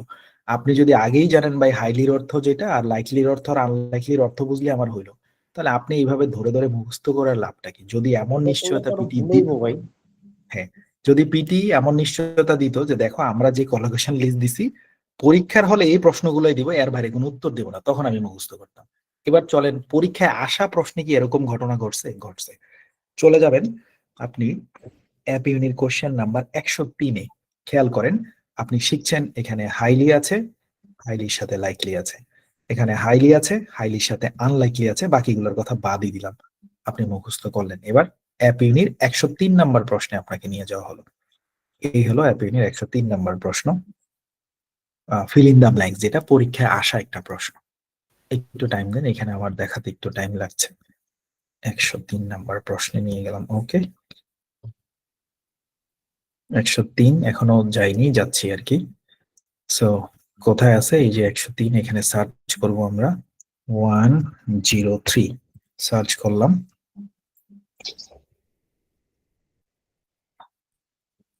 103-এ আছেন। এবার 103-এর মধ্যে মাসুদ কই আছে বলেন তো? কোন প্রশ্নে মাসুদ, মানে কত নাম্বার অপশনে মাসুদ আছে? 3 নম্বরে আছে হাইলি। এবার খেয়াল করেন, কলোকেশনের ব্যবহারটা শিখাই। এই প্রশ্নটা তো পরীক্ষায় আসা প্রশ্ন, ওই যে উপরে লিখে আছে টেস্টেড। যেহেতু এটা 168 বার, আমাদের 50-50 সাজেশনে এটা নাই। ওকে, 50-50 সাজেশনের সবকটাই 200-300 বারের উপরে আসাগুলা। ওকে, এবার আসেন এখানে, পরীক্ষা কিন্তু কমন পড়ে। যেমন দেখছেন অনলাইনে একটা আপু পোস্ট করছে, সামিরা তাসনিম নামে এক আপু 67 পাইছে, ওনার কমন পড়ছে 3টার মতো, লিখছে ও নিজে আমার ফিল ইন দ্য ব্ল্যাঙ্কস কিছু কমন পড়ছে। অলরাইট, উনি আমাদের 53 ব্যাচের ছিলেন, খুব আগে আগে পরীক্ষা দিয়ে ফেলছে। আচ্ছা, এবার আসেন এইখানে 3 নাম্বার অপশনে আছে হাইলি। তাহলে আপনাকে এখানে শেখানো হচ্ছে, তুমি যখন হাইলি দেখবা তখন তুমি এখানে লাইকলিতে ক্লিক করে দিবে। এবার এখানে কি কি আছে? লাইকলি আনলাইকলি দুটোই তো আছে। এবার আপনি কোনটা দিবেন? তাহলে কলোকেশন মুখস্থ করে লাভ সিমিলার আর করবেন। লাইকলি তো একই বুঝে। এবার দেখেন আরেক ভাই বলছে ভাই সিমিলার আর লাইকলি তো একই বুঝে, আমি তাহলে দুটোই বাদ দিয়ে দিব। তাহলে আমাদের ওই থিম কাজে দিছে যে আমাদের প্রথম কাজই হচ্ছে কন্টেক্সচুয়াল এবিলিটি ধরে আমরা প্রথমে দুটো বাদ দিয়ে দিব। এবার তাহলে পসিবল আর লাইকলি একই বুঝায় না? জি ভাইয়া, বুঝে বাট মানে কতটা না ভাইয়া। হ্যাঁ, 3টা তো কাছাকাছি গেছে। জি আপনি যদি অন্ধের মতো ঢিল মারেন, এই 3টা বাদ দিয়ে আনলাইকলিটা ডিফারেন্ট, ওটা অ্যান্সার দেন। এটা একটা থিম যে কেউ যদি তাড়াহুড়া করে দিয়ে যান, সময় নাই ভাই, তাড়াতাড়ি করে ক্লিক করতে হবে, উপরে টাইম বেশি খাওয়াই ফেলছি, সময় নাই, হুটহাট করে দৌড়াইতে হবে। খালি একটা থিম মাথায় রাখেন, যখন আপনারা তাড়াহুড়া করে দিবেন, মানে না পড়ে অ্যান্সার করবেন, তখন দেখবেন বাদ দিবেন কোনগুলা, সিমিলারলি, লাইকলি। তাহলে একটা থিম খাতায় লিখবেন, যখন আমরা আন্দাজ অ্যান্সার করব তখন করবো কি সব কটার অর্থ দিয়ে একই রকম অর্থ বাদ দিয়ে যেটা বেঁচে থাকবে ওটা অ্যান্সার দিয়ে চলে যাব, কারেক্ট হয়ে যাবে। সিমিলারলি লাইকলি একই জিনিস, পসিবল, তাহলে যেখানে লাইকলি আছে সেখানে পসিবলও হইতে পারে। লাইকলি মানে সম্ভাবনাময় কোনো ঘটনা, তো পসিবল মানে তো সম্ভাবনা। তাহলে আনলাইকলি ওই তিনটার বিরোধী, একেবারে বিরোধী জিনিসপত্র, অসম্ভব গল্প। So it is unlikely happening with me, এটা আমার সাথে ভাই হয় না, কত দোয়া করি খুবই আনলাইকলি আমি এই জিনিসটা পাই না। বাট লাইকলি না চাইলেই ঘটে যাচ্ছে। সিমিলারলি একই রকম জিনিস, তিনটা বাদ দিয়ে আপনি অনুমানে এটা উত্তর দিয়ে যাবেন, কিন্তু আমরা তো অনুমানে দিতে আপনাকে শেখাতে পারি না, এটা তো স্যার হিসেবে করা যায় না। তো আপনি দিতে পারেন কখন, যখন আন্দাজে অ্যান্সার করবেন। তাহলে আন্দাজে অ্যান্সার করলে কাজ একটাই, অর্থের সাথে মিল করে কাছাকাছি অর্থে যেগুলো যাবে সব বাদ, যেটা আলাদা থাকবে ওটার থেকে অ্যান্সার দিবেন। এমন যদি হয় দুইটা একই অর্থ, দুইটা বাদ দেন, বাকি দুইটার একটা আন্দাজ অ্যান্সার দিবেন, কাজে দিবে অনেকটা। এই ট্রিকটা লিখে রাখেন। আচ্ছা গেল। এবার আসেন এখানে উত্তর কোনটা হয়। ওই যে আমাদের থিম কি, লাইন পড়বেন, লাইন পড়ার পরে যেটা আপনার সাথে কন্টেক্সচুয়ালি মিলে। তাহলে এবার একটু আগান, এখানে কি আছে দেখেন, এটা কি আছে। If you do not understand a point, it is highly that you will be the only person in the group in that position. বুঝতে পারছি না, কারণ কি আগের লাইন না পড়লে আমরা বুঝতে পারবো না কি নিয়ে গল্প দিচ্ছে। তাহলে আরেকটু আগের লাইনে যেতে হবে, ওই কথায় কি ঘুরে ফিরে আপনাকে আগের লাইন পড়ে আসতে হবে। তাহলে পড়েন এটা, তাহলে করে ফেলেন। খাতায় নোট নেন 103, করে ফেলেন ঝটপট। Seminars are not design to be mini lectures, কি বললো বলেন তো? সেমিনার মিনি লেকচারের মতো না আর কি, ডিজাইন করে না। সেমিনার জিনিসটা ছোট, হ্যাঁ, সেমিনার জিনিসটা কখনোই অল্প সময়ের জন্য করা হয় না। যেমন আমাদের ক্লাসগুলো সেমিনার স্টাইল, কোনো ক্লাসই 3-4 ঘন্টা নিচে হইতেছে না। এটা আসলে ক্লাসের নেচার না, যেখানে 1.5 ঘন্টা পড়ার কথা, দেখেন আজকেও আমরা অনেকক্ষণ আসি। তার মানে আমাদের সেমিনার টাইপের ক্লাস বা সেমিনার গুলো সাধারণত ছোট ছোট লেকচার হিসেবে তৈরি করা হয় না। সেমিনার সবসময় 3-4 ঘন্টা থাকবে। আর সেমিনার তো প্রতিদিন হয় না, একটা সেমিস্টারে বা 1 বছরে ভার্সিটিতে একটা সেমিনার হয় কোনো টপিকের উপর। এবার দা এডুকেশনাল, বুঝতে পারছেন অ্যাডজেক্টিভ আছে, ওকে, যাই হোক গ্রামারে না আগাই, ওই ব্যাখ্যা বাদ।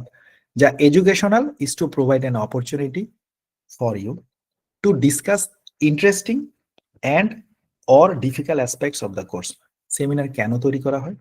ধরেন আপনার পুরো সেমিস্টারে কিছু পড়ানো হইলো, ওইখানে সেমিনার অ্যারেঞ্জ হবে মার্কেটিং কোর্সের উপর, আজকে একটা সেমিনার হবে, গেস্টকে উমুক company head of marketing mister Shukur Ali আজকে আমাদের ভার্সিটিতে আসবে। উনি এসে আপনাদের কি বলবে, দেখেন আপনারা যে কোর্সে পড়ছেন মার্কেটিং এ এই টার্মটা, আপনারা মার্কেটিং করার জন্য এগুলা ব্যবহার করেন, সেনসেশনাল মার্কেটিং করেন, ইমোশনাল মার্কেটিং করেন, অনলাইন মার্কেটিং করেন, লিফলেট দিয়ে মার্কেটিং করেন, তার থেকে বেশি ভালো অনলাইন মার্কেটিং করেন, ইত্যাদি ইত্যাদি সে শিখাবে। মানে একটা টপিকের কোর্সের ডিফিকাল্ট অ্যাসপেক্টস গুলো সে সেমিনারে ব্যাখ্যা করবে। এবার সেমিনার তাইলে কোর্সের ডিফিকাল্ট জিনিসপত্রগুলো ব্যাখ্যা করার জন্য ডিজাইন করা হয়। এবার আপনি এখানে ক্লিক করে বলেন।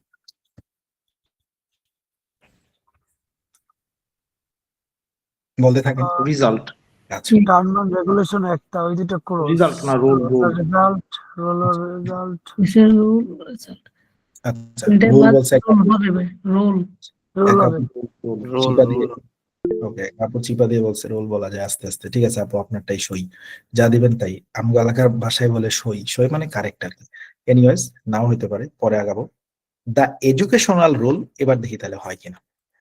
দেয়ার এডুকেশনাল রোল, সেমিনারের যে শিক্ষা দেওয়ার বা শিক্ষা রিলেটেড যে রোলটা আছে, যে নিয়মটা আছে, সেটা কিসের জন্য প্রোভাইড করা হয়? একটা সুযোগ তোমার জন্য, যদি তুমি তোমার কোর্সের মধ্যে কঠিন জিনিস না বোঝো, সেটা সেমিনারের মধ্যে আলোচনা করা হয়। এটা সেমিনারের একটা নিয়ম হতে পারে। ভাইয়া এখানে অর যেহেতু দিয়েছে, তাহলে অরের আগে স্ল্যাশটা কেন হলো? এইখানে আসলে ওরা যেটা লিখছে এটা আসলে ফর্মাল রাইটিং না, হয় সে অল লিখবে নয়তো সে এন্ড লিখবে। এখানে সে লিখছে হয় সেমিনার ইন্টারেস্টিং এবং ডিফিকাল্ট, দুটা জিনিসই ব্যাখ্যা করবে, অথবা কখনো ইন্টারেস্টিং অথবা কখনো ডিফিকাল্ট জিনিস নিয়ে কথা বলবে, মানে দুটাই ঘটতে পারে আর কি। এই জন্য ওরা জাস্ট এন্ডও লিখছে অরও লিখছে, আপনি যেটা ধরেন। আচ্ছা এবার আসেন, রুলস এন্ড রেগুলেশন কি একই অর্থ প্রকাশ করে না? আচ্ছা এবার আসেন এখানে, হ্যাঁ, রুলস এন্ড রেগুলেশন একই অর্থ প্রকাশ করে কিনা, এটা একটা ব্যাপার আছে। টার্ম এন্ড এবার আসেন- রেগুলেশন একই অর্থ ভাই। হ্যাঁ, এখানে আসেন, এখানে একটু খেয়াল করেন, এখানে টিম টার্ম নাই, টিম আছে। এবার এখানে রুলস একটা তো বিষয়, না, এটা তো রোল। আনসার হবে ভাইয়া। এবার আসেন এখানে একটা নিয়ম আছে, সেটা হচ্ছে রুল আর রেগুলেশন দুই অ্যাসপেক্টে মানুষ ইউজ করে। যেমন ধরেন রেগুলেশন মানে হচ্ছে নিয়মানুবর্তিতা, বা আপনার আইন কানুনের ক্ষেত্রে রেগুলেশন শব্দটা ইউজ করে, যে এটা আপনাকে মানতেই হবে, এটা হচ্ছে আপনি এই রেগুলেশন ফলো না করলে আপনার অবস্থা খারাপ হবে। একটু আর রুলস rule এর হচ্ছে- সাথে যায় ভাইয়া, রোলের rule এর সাথে যায় না।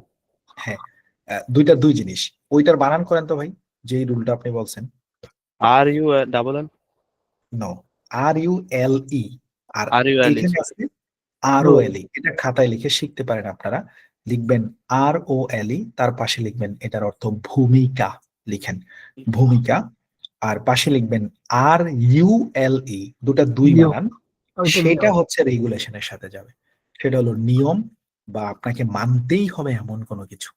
তাহলে এখানে কি হলো, রোল আসছে, রুল আসেনি, দুই বানান, একটা 29 র ওকার ল রোল, এটা হলো এটা যেটা দেখতে পাচ্ছেন। আর RULE যেটা হলো নিয়ম, সেটা হলো রুল, 29 র রস্যুকার ল রুল, একটা রোল একটা রুল। আরেকটা যেটা বলছেন ROLL, সেটা হলো ক্লাসের রোল নাম্বার, সেটা আবার অন্য জিনিস। ওকে, তাহলে রেগুলেশন হবে ওইটা যেটা RU দিয়ে, আর এটা হলো ভূমিকা। তাহলে এটা ওটার সাথে মিলে না, একটু লিখে রাখেন এগুলা মোটামুটি। এবার আসেন শিক্ষার ক্ষেত্রে সেমিনার কি ভূমিকা রাখে। ভেরি গুড, এটা মিলতে পারে, টিম তো মিলবেই না। সেমিনার এডুকেশনের ফলাফল না, শিক্ষার ফলাফল সেমিনার কেমনে হবে, এটা তো শিক্ষার একটা অংশ। ওকে, সেই সুবাদে রুল মিলতে পারে। ওকে, রোল মিলতে পারে, রোল এইটার অর্থ ভূমিকা। সেমিনারের শিক্ষার ক্ষেত্রে ভূমিকা কি, সে তোমাকে ইন্টারেস্টিং অথবা ডিফিকাল্ট জিনিস বুঝাই দিবে, সেমিনার ওটার জন্য আয়োজন হয়। This is founded on the seminar, founded, found মানে নির্মাণ করা। এই সেমিনার তৈরি করা হয়েছিল কিসের উপর ভিত্তি করে, দিস ইজ ফাউন্ডেড, এটা হয়েছে নির্মিত, খেয়াল করেন, দিস ইজ ফাউন্ডেড, এটা হয়েছে নির্মিত মানে আগেই বানাই ফেলছে, অন দা উপরে, অন মানে উপরে, কিসের উপরে ভিত্তি করে, that it is only by actively trying to use the knowledge that you have acquired from lectures and text that you can achieve an adequate understanding of the subject. Okay, again, seminar মূলত নির্মাণ করা হয়েছে কিসের উপর ভিত্তি করে, it is only by actively trying to use the knowledge that you have acquired from your lectures and text that you can achieve an adequate understanding of the subject. Alright, বুঝতে পেরেছি। এটার লাইনটার স্পষ্ট তো ক্লিয়ার না, but থিমটা এরকম, seminar মূলত তৈরি করা হয়েছে ওইটার উপর নির্ভর করে যেটা তুমি তোমার লেকচার থেকে যে জ্ঞানটা অর্জন করবা, you have acquired from lecture and text, তুমি তোমার ক্লাসের পড়া বা কোনো জায়গা থেকে তুমি যে নলেজটাকে অর্জন করবা, সেটাকে আরেকটু ক্লিয়ার আন্ডারস্ট্যান্ডিং দেওয়ার জন্য। মানে সেমিনারে মূলত নতুন কিছু বোঝানো হবে না, তুমি সেমিনার করা হবে, সেমিনার মূলত তৈরি হয়েছিল ওইটার উপর নির্ভর করে যে তুমি আগে কিছু একটা শিখবা, সেটা যদি তোমার কাছে কঠিন লাগে আমরা সেমিনারে এটাকে আরেকটু সহজ করে দেব। সেমিনার বোধহয় প্রথম দিকে এই চিন্তা ভাবনা করে কোনো ভার্সিটি বা কেউ বানাইছিল যে পুরো সেমিস্টারের উপর রিভিউ ক্লাস টাইপের, যেটা আমরা লাস্টে গিয়ে 2টা মক টেস্ট অ্যানালাইসিস এর ক্লাস করি, পুরো পিটি আবার রিভিউ করি, এটার উপর নির্ভর করে এক সেমিনার বানানো হয়েছিল। কিন্তু এখন অনেক সেমিনার আসলে নতুন জিনিস শেখানোর জন্য করা হয়, বাট এটা প্রথমে ওইটার উপর নির্ভর করে বানানো হয়েছে। এবার আপনি অ্যান্সার প্রোভাইড করেন একটু তাড়াতাড়ি। assumption নাকি ওকে, অ্যাওয়ারনেস, ওকে, সতর্কতা। অর্থ দেখেন, আমরা আমাদের লজিকের বাইরে যাই না, 1.5 মিনিটে এত লজিক খাটবে না। লজিক কি, আপনি অর্থ দেখেন, তারপরে কন্টেক্সচুয়ালি চিন্তা করেন। অর্থ কি, হ্যাঁ, ইনফরমেশন ভাই, নাউন বসে, সবই তো নাউন, আপনি গ্রামার এখানে আর দিয়ে নি না, মানে সবই নাউন, কোনটার বাদ দিবেন, সবগুলো noun। assumption আচ্ছা, এবার আসেন অর্থের দিকে তাকাই। অ্যাওয়ারনেস শব্দের অর্থ সতর্কতা, ইনফরমেশন মানে তথ্য, consolation I don't know, assumption, আচ্ছা কনসোলেশনটা খাতায় লিখে রাখি, পরে শিখে নিও। ওকে, যেটা জানি না ওটার অনুমান করে উত্তর দিবেনই না, ওকে, কারণ আপনি জানিই না, তাহলে আন্দাজি দিয়ে লাভ কি। কনসোলেশন আমি এমনিও দিব না, কারণ এটার অর্থ আমি জানি না। অ্যাজাম্পশন অর্থ হতে পারে অনুমান। কনসোলেশন মানে হচ্ছে যাচাই করা। যাচাই করা। অনুমান করা, যাচাই করা। যাচাই করা তো হবে না, যাচাই হইতে পারে। কনসোলেট হয়তো যাচাই করা, যেহেতু নাউন তো যাচাই। ঠিক আছে, ধরে নিলাম যাচাই, পরে আমরা দেখবো। যাচাইয়ের ভাইয়া এখানে যাচাই আর অনুমান তো দুইটা একই শব্দ বোঝায় না? যাচাই অনুমান, অ্যাজাম্পশন অর্থ তো অনুমান। আচ্ছা আচ্ছা, কনসুলেট মানে সান্ত্বনা দাও, সান্ত্বনা। বাদ দেন ভাই, কনসোলেশন পারি না, ওটা বাদ। এবার আসেন কনসোলেশন, তাইলে সান্ত্বনা, সান্ত্বনা দেওয়া না। কনসোলেট যদি সান্ত্বনা দেওয়া হয়, আর কনসোলেশন মানে সান্ত্বনা। ওকে, সান্ত্বনা ধরে নিলাম। পরে দেখবেন অ্যাজাম্পশন মানে অনুমান, ইনফরমেশন মানে তথ্য, এটা মানে সান্ত্বনা, এটা মানে সতর্কতা। এবার কেউ কেউ বলছে এখানে অ্যাজাম্পশন দিলে কি হয়? This is founded on the assumption. কোনো একটা জিনিস, সেমিনার যেটা তৈরি করা হয়েছিল অনুমানের উপর। কিসের অনুমান করে? যে এটা আমরা ব্যবহার করব যখন আপনি কোনো ক্লাস থেকে কিছু শিখবেন, সেটা যদি তোমার কাছে কঠিন লাগে, পরে আমরা এটা সহজ করে দিব। এই উদ্দেশ্যে সেমিনার তৈরি করা হয়েছিল।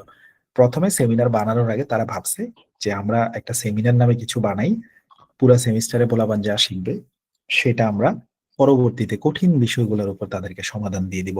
এই ধারণা থেকে তারা এটা বানিয়েছে। অ্যাজাম্পশন মানে ধারণা করা, অনুমান করা। অর্থাৎ আগে থেকে ভেবেছে এরকম কিছু ঘটলে, ঘটেনি, ভবিষ্যতে ঘটলে আমরা এটা করব, চলো এটার জন্য সেমিনার নামে কিছু বানায় রাখি। হইতে পারে এটা কারেক্ট। সান্ত্বনা তো এখানে আসবেই না। সতর্কতা সেমিনারের সাথে না, পড়াশোনা থেকে এসে কি সতর্কতা দিবে এরকম না। এটা মিলতে পারে, অ্যাজাম্পশন মিলতে পারে। ওকে, কোনো কিছু বানাইছে কোনো কিছুর উপর নির্ভর করে। যেমন আপনি যদি একটা মাঠ বানান, আপনি হয়তো ভাববেন এখানে আগামী বছর প্রতি বছর এত টাকা ইনকাম হইতে পারে যদি টার্ফ বানান আর কি। অনুমান করে আপনি কোনো কিছু করতে যাবেন, স্বাভাবিক। আগেই তো বুঝতে পারবেন না পরে কি ঘটবে।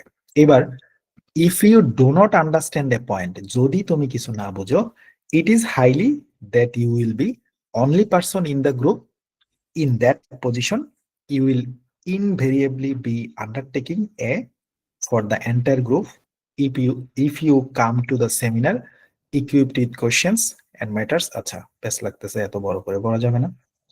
if you do not understand a point, যদি তুমি একটা বিষয় না বুঝতে পারো, মানে সেমিনারে আপনি কেন যাবেন, আপনি একটা বিষয় না বুঝলে সেটা নিয়ে যাবেন। ইট ইজ হাইলি কিছু একটা, that you will be the only person, এটাই খুব বেশি সম্ভাবনার বিষয়, মানে এটাই ঘটবে এরকম একটা কিছু যেখানে তুমি একমাত্র মানুষ হবা in the group in that position. অর্থাৎ যখন আপনি সেমিনারে যাবেন, যখন আপনি কোনো কিছু বুঝবেন না, আপনার গ্রুপের মধ্যে আপনি একটা পার্সন যেটার একটা ব্যাপার ঘটবে যে আমি এই জিনিসটা বুঝতে পারিনি। ইউ উইল ইনভেরিয়েবলির অর্থটা একটু দেখে নিতে হবে তারা। এটা দেখলে হয়তো কারেক্ট হইতে পারে। যেটা চলমান ভাই, অবিচ্ছিন্ন, ভেরিয়েবল অত তো ওকে, অবিচ্ছিন্ন ভাবে। অবিচ্ছিন্ন। আচ্ছা, ইনভেরিয়েবলি, অবিচ্ছিন্ন ভাবে মাথায় ছিল না, no problem. Okay, you will invariably be undertaking মানে তুমি কারো নিয়ন্ত্রণে বা কোনো কিছুতে তুমি উদ্বেগ, হ্যাঁ কনসিডারেশনে যাবা, যে তুমি কোনো কিছুর নিয়ন্ত্রণাধীন চলে গেলা। এ কিছু একটা for the entire group if you come to the seminar equipped with questions on matters which you feel you did not fully understand. বুঝতে পেরেছেন? এন্টায়ার গ্রুপের মধ্যে তুমি একটা বিষয় নিয়ন্ত্রণে চলে যাবা। If you come to the seminar, তুমি যদি ওই সেমিনারে আসো equipped with question on matters, ওই ধরনের প্রশ্ন নিয়ে which you feel you did not fully understand. অর্থাৎ তুমি সেমিনারে তখনই আসবা যখন তুমি একটা বিষয় বুঝতে পারবা না। তখন তুমি যদি সেমিনারে আসো তাহলে তোমার সাথে ওই বিষয়টা নিয়ে তোমাকে সেখানে বোঝানো হবে। সেমিনারে এসে বলবেন আমি কোর্সের মধ্যে স্যার এই জিনিসটা বুঝে নেই, তার মানে এবার আপনি আসেন। যদি তুমি কিছু না বুঝো, বাকিরা বুঝছে, এখানে দেখেন you will be only person, এটার মধ্যে উত্তরটা আছে। একটা গ্রুপের বা একটা ক্লাসে সবাই বুঝছে, আপনি একটা জিনিস বুঝেননি, মানে সবাই বুঝবে স্যারে বুঝিয়েছে, এটাই স্বাভাবিক ঘটনা। কিন্তু আপনি যদি সেখানে সম্ভাবনার বাইরে কিছু না বুঝে থাকেন, ধরেন একটা ক্লাসে 20 জনের 19 জন বুঝছে, আপনি বুঝেন নাই, এটার চান্স খুব কম। স্বাভাবিকভাবে আপনি বুঝবেন, স্যার পড়াবে, এটাই স্বাভাবিক। এর পরেও যদি কোনো অনাকাঙ্ক্ষিত ঘটনা ঘটে, অর্থাৎ তুমি যদি না বুঝো, তোমার জন্য সেমিস্টারের পরে সেমিনার আলোচনা করা হবে। এবার আপনি দেখেন অনাকাঙ্ক্ষিত ভাবে তুমি যদি এটা ঘটাও, তাহলে তুমি সেমিনারে আসো, তারপরে তোমাকে ওই বিষয়ের উপর আলাদা করে বুঝাই দেওয়া হবে। সো এখানে দেখেন, যদি এবার আনলাইকি হতে পারে, দায়িত্ব নেওয়াকে বুঝাইছে ভাইয়া, দায়িত্ব নেওয়া। এবার পসিবল হওয়ার সম্ভাবনা বেশি। না, এবার হবে আনলাইকলি। খেয়াল করেন কেন হবে আমি বলি। আনলাইকলি আপনি যদি এটারে ওইভাবে শিখেন, আমি আপনাদের আরেকটু সহজ করে শিখাই। দেখেন এখানে হচ্ছে লাইকলি খাতায় লিখে রাখেন যে সম্ভাব্য বিষয়, পসিবল মানে সম্ভাব্য বিষয়, আর আনলাইকলি মানে যেগুলো অসম্ভব সেই ক্ষেত্রে আপনি আনলাইকলি ঘটনা দিবেন।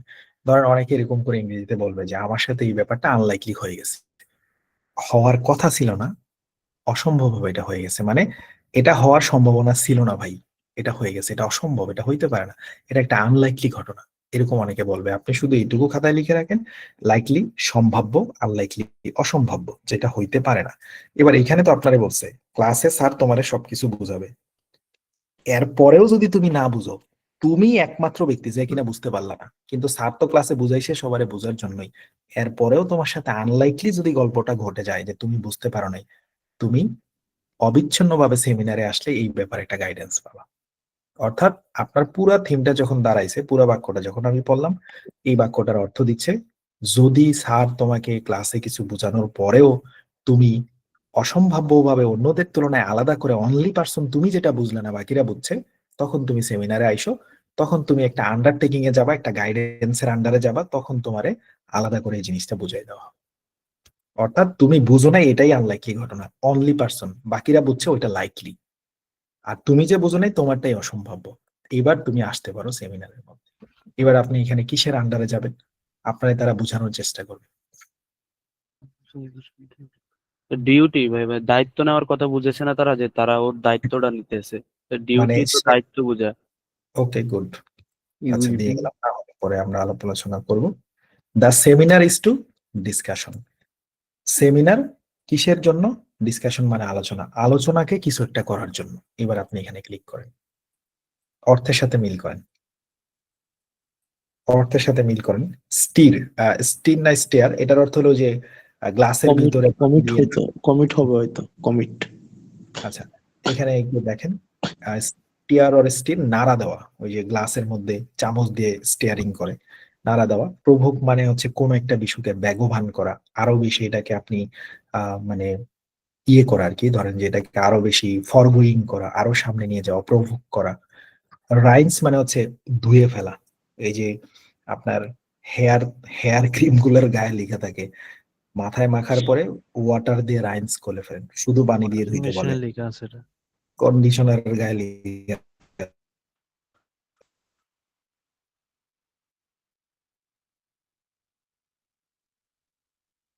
প্রভোক হবে কি এলো বুঝলাম না। ভাইয়া, ভাইয়ার মনে হয় নেট স্লো নাকি বিচ্ছিন্ন হয়ে গেছে আবার, চার্জ শেষ হয়ে গেছে মনে হয়। অবিচ্ছিন্ন ভাবে বুঝাইতে গিয়ে ভাইয়াই তো বিচ্ছিন্ন হয়ে গেল। না, আসছে আসছে। একটু ওয়েট করেন, একটু ওয়েট করেন। তারপরে ধরেন কোন একটা বিষয়কে আপনি আরো সামনে নিয়ে গেলেন, আরো ফরগোয়িং করেন, আপনি আপনার কোন বিষয়কে আরো ব্যাখ্যা প্রদান করেন, মানে হচ্ছে সেটাকে আপনি ত্বরান্বিত করলেন। ত্বরান্বিত অর্থে আপনি প্রভোক ব্যবহার করতে পারবেন।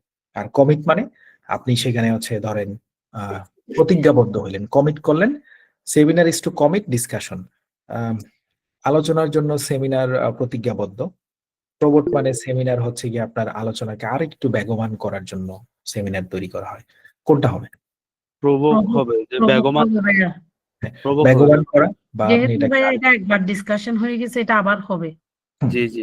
ওকে, এবার তাহলে আমরা অ্যান্সারে দিই। হ্যাঁ হয়েছে। তার মানে আমরা এখানে যেটা দেখলাম, কলোকেশন থেকে আমরা এটারে খুঁজে বের করছিলাম, আমরা এটা পড়ে ফেললাম। এবার আমরা যেটা দেখলাম, সিম্পলি কলোকেশন আপনি মুখস্থ করেও কিন্তু ওইভাবে কাজে লাগাতে পারবেন না। not only this one, but also I have some other examples, like we can go for 103 নম্বর প্রশ্নের প্রথম অপশনে চলে আসেন, এখানে আরেকটা আছে। এবার দেখেন এটাতেও আছে কলোকেশন, এডুকেশনাল, যেটা আপনি আপনার কলোকেশন লিস্টে 624 থেকে 32 পর্যন্ত এডুকেশনাল দিয়ে অনেকগুলো আছে, সেখানে একটাতেও এডুকেশনাল রোল নাই। তো এটা কি পরীক্ষা আসেন? কথাটা বুঝতে পেরেছেন কিনা? তারপরে ধরেন আরো আছে, কোনটা আমরা একটা দেখাই। 48 নাম্বার একটা প্রশ্ন আমি নোট করছি যে আপনাদের ক্লাসের আগে, দেখেন এটা 48 নাম্বার প্রশ্নে কোনটা আছে? প্রথম অপশনে। প্রথম অপশনে এখানে আছে, লিখে রাখছিলাম ওয়েল রিলেট। আচ্ছা, এটার উত্তরটা আমরা একটু দেখে নিই। ওকে, এটার উত্তরটা সময় কম যেহেতু আমরা অ্যান্সার করে ফেলি। ওয়েল রিলেট এটার উত্তর হবে। এবার আপনি আপনার কলোকেশন লিস্টে যান, গিয়ে দেখেন ওয়েল দিয়ে কয়টা আছে। ওয়েল দিয়ে এখানে অনেকগুলো আছে, কিন্তু দেখবেন আপনি সেখানে রিলেট নামে একটাও নাই। তো তাহলে আপনি যেহেতু কষ্ট করে এটার মুখস্থ করলেন, তো আসলে বেনিফিটটা কি আসলো যদি আপনার সেখানে কমনই না পড়ে? এই যে দেখেন ওয়েল দিয়ে অনেকগুলো আছে, লাস্টে চলে যান, এই যে এখানে দেখেন ওয়েল দিয়ে অনেকগুলো আছে। এখানে কি ওয়েল দিয়ে 5টা 6টা আছে না? দেখেন তো এখানে কোথাও কি রিলেট আছে? এই যে ওয়েলের সাথে রিলেট দেখা যায়?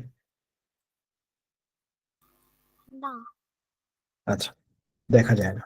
এরপরে দেখেন, আমি তো জাস্ট সময় পাইনি, 1 2 3 4 5 6 7টা আমি নোট করছি। আপনি এরকম অনেকগুলা বের করতে পারবো, অনেকগুলা। আমি সময় পাইনি তাই যে কয়টা করতে পারছি। এরকম তো অনেকগুলাই আছে। যেমন এখানে দেখেন 2419 নাম্বারে যান, এটা 2419 নাম্বারে দেখেন, এই যে 2419, এই যে এটাতে দেখেন 2419 আছে ভাইটাল, 3টা আছে ভাইটাল দিয়ে, vital importance, vital part, vital role. আপনি বলেন তো ভাইটাল দিয়ে কি আর কোনো শব্দ হয় না? মানে ভাইটালের সাথে কি আর কোনো ইয়ে হয় না মাসুদের সাথে রানার মতো? বলেন তো ভাইটাল দিয়ে আর কি কি হইতে পারে? ভাইটাল এলিমেন্ট হতে পারে। হ্যাঁ, vital vital action, vital information হতে পারে না? ভাইটাল ভাইটাল কম্পোনেন্ট অনেক কিছু হইতে পারে ভাই। আপনার অনেক কিছু হইতে পারে। যেমন আমাদের এখানে একটা ফিল ইন দ্য ব্ল্যাঙ্ক আছে, আমি একটু দেখাই।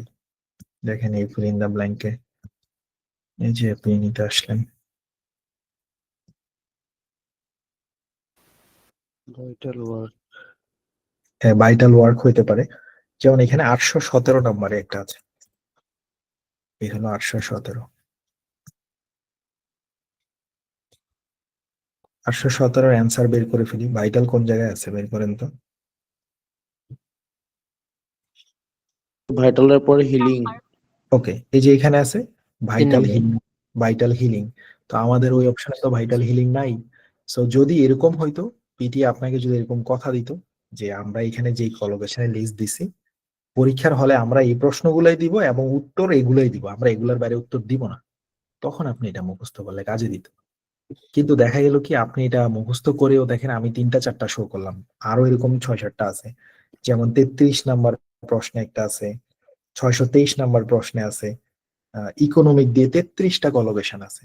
33টার একটা তো ওই অপশনটা নাই যেখানে উত্তর আছে ইকোনমিক ডেভেলপমেন্ট, কিন্তু সেইখানে দেখা গেল যে আপনার ডেভেলপমেন্ট অপশনটাই নাই ইকোনমিকের সাথে।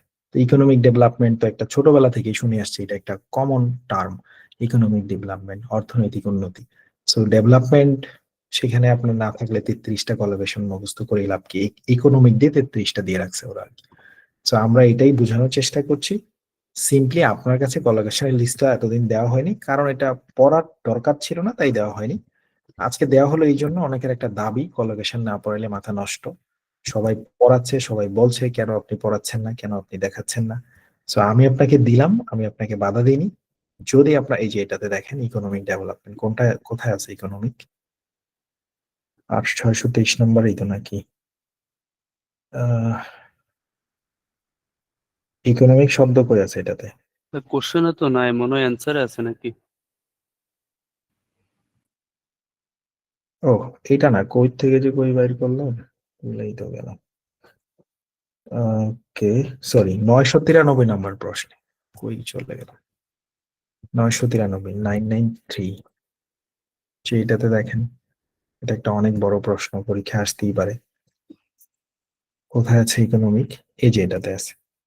এবার দেখেন এখানে তো ইকোনমিকের সাথে অর্নামেন্ট হতে পারে, প্রসপারিটি হতে পারে, ভেলোসিটি হতে পারে, ডেভেলপমেন্টও হতে পারে, ডেভেলপমেন্ট হতে পারে। কিন্তু আপনি তো আন্দাজে ডেভেলপমেন্ট আমরা দিতে পারি না। এবার আসেন দিলাম ইকোনমিক ডেভেলপমেন্ট, উত্তর বোধহয় এটাই নাকি? হ্যাঁ, ধরেন এখানে উত্তর ইকোনমিক ডেভেলপমেন্ট। এখন আপনি ইকোনমিক ডেভেলপমেন্ট যদি, এই যে এখানে আরেকটা আছে পিভোটালের সাথে ফোর্স হয়, এখন পিভোটাল দিয়ে বোধহয় ওরা কোনো কলোকেশনই বানায়নি, তাহলে এটা কি তাহলে আসতে পারে না? তাহলে আমাদের কাজ কি?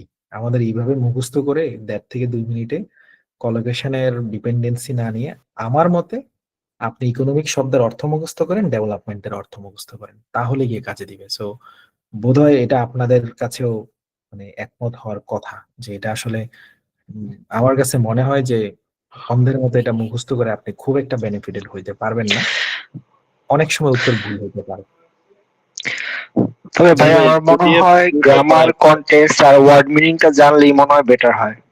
হ্যাঁ, ওয়ার্ড মিনিংটা আপনার মূল, এখানে আপনি কনটেক্সটটা তো লাগবে, মানে ওয়ার্ড মিনিংটা মূল, ওটাকে ধরে কনটেক্সট করতে হবে আর কি। আপনি ওয়ার্ড মিনিং জানলেও হবে না যদি কন্টেক্সচুয়াল এবিলিটিটা একটু কম হয়। জি ভাই, ওটা ওইটাই এক দুই আমাদের দিনে জন্য হবে। বেস্ট ওয়ে হবে।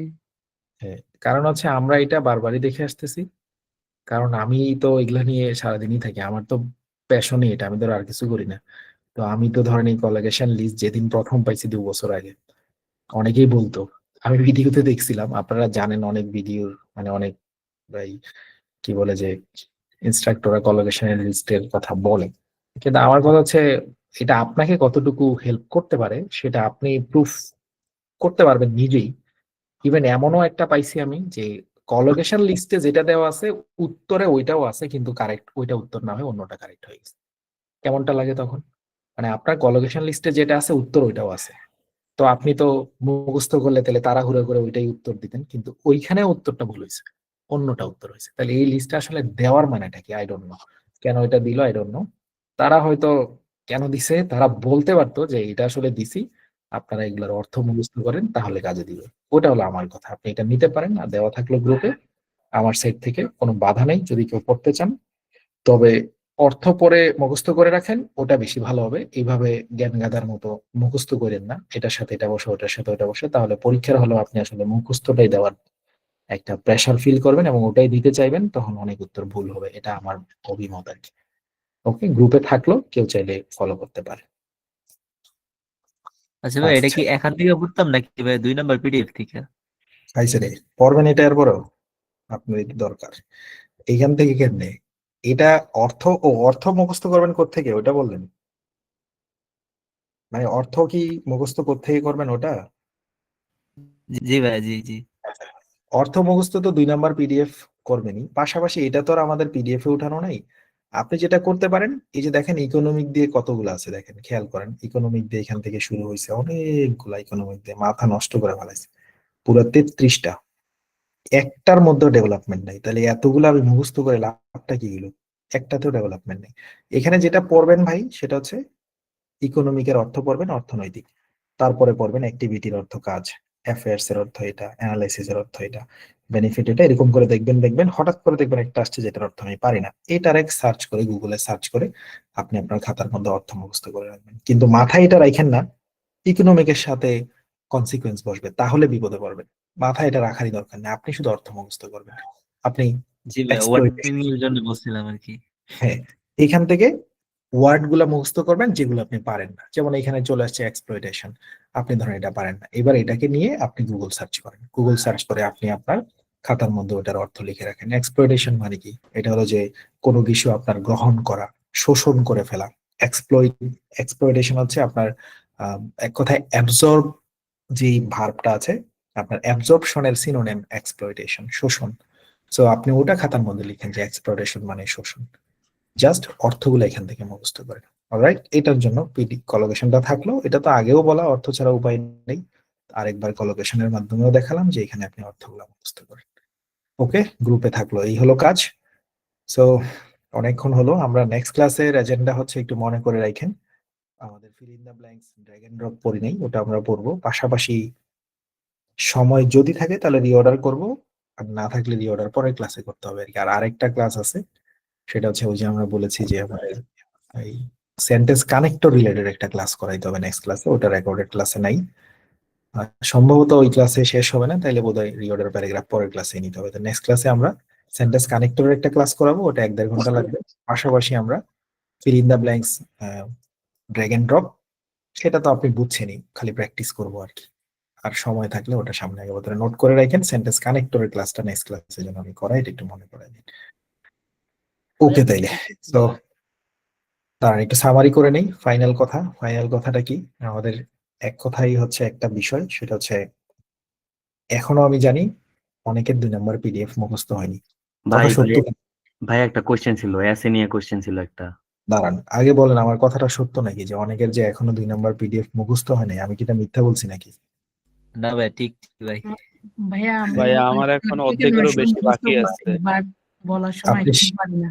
আপনি স্বীকার করেন আর না করেন, এটা আমাদের স্কুলেও হইতো, যে আমাদের স্কুলেও স্যাররা অনেক কষ্ট করতো। সব স্যাররা এত কষ্ট কোনো স্কুলে করে নাই। সব জায়গায় এরকম যে একটা স্কুলের সব স্যার কখনো এত পরিশ্রম করে না, কেউ খালি দায়িত্ব পালন করে। কোনো কোনো স্যার আছে জান দিয়ে চেষ্টা করে, আমরা ওরকম স্যার 1-2 জন পাইছি স্কুল কলেজে, কিন্তু লাভ কি? স্যার জান দিয়েই গেছে, কত কিছু দিত, খালি শুনতাম আর জি স্যার, জি স্যার, ইয়েস স্যার, ইয়েস। তারপরে পরের দিন এসে, ওহ স্যার কালকে তো মাথা ব্যথা ছিল স্যার, এটা পড়িনি স্যার, পরের ক্লাসে। তার মানে এটা আমি আগে দিছি, ভর্তি হওয়ার সময় দিছি। আজকে এসে মানে কি, যে 2 মাস আগে ভর্তি হয়েছে তার আজকে 2 মাস বয়স হয়েছে আমার কোচিং এ, সে 2 মাসও এটা মুখস্থ করেনি। সো আমি আপনি তো একই ছিলাম। আপনি এখন পিটিই পড়েন, আমি একসময় স্কুল কলেজে পড়তাম, পরীক্ষার আগে গিয়ে পরে ওগুলা পড়তাম। সো যাই হোক, পরীক্ষার আগে আপনার শেষ করলেই হলো, ওইটা হলো আমার কথা। যে করছেন তাদের সংখ্যা হাতে গোনা 4-5 জন, ওটাও আমি জানি। আর ম্যাক্সিমাম 90% এখনো 2 নম্বর পিডিএফ এর অর্ধেকই শেষ করেনি, এই কথা 100% সত্য। সো যাদের শেষ হয়নি, দয়া করে আপনি 2 নম্বর পিডিএফ গরুর মতো মুখস্থ করেন পরীক্ষার আগে। এটা ছাড়া আপনি কিছুই করতে পারবেন না।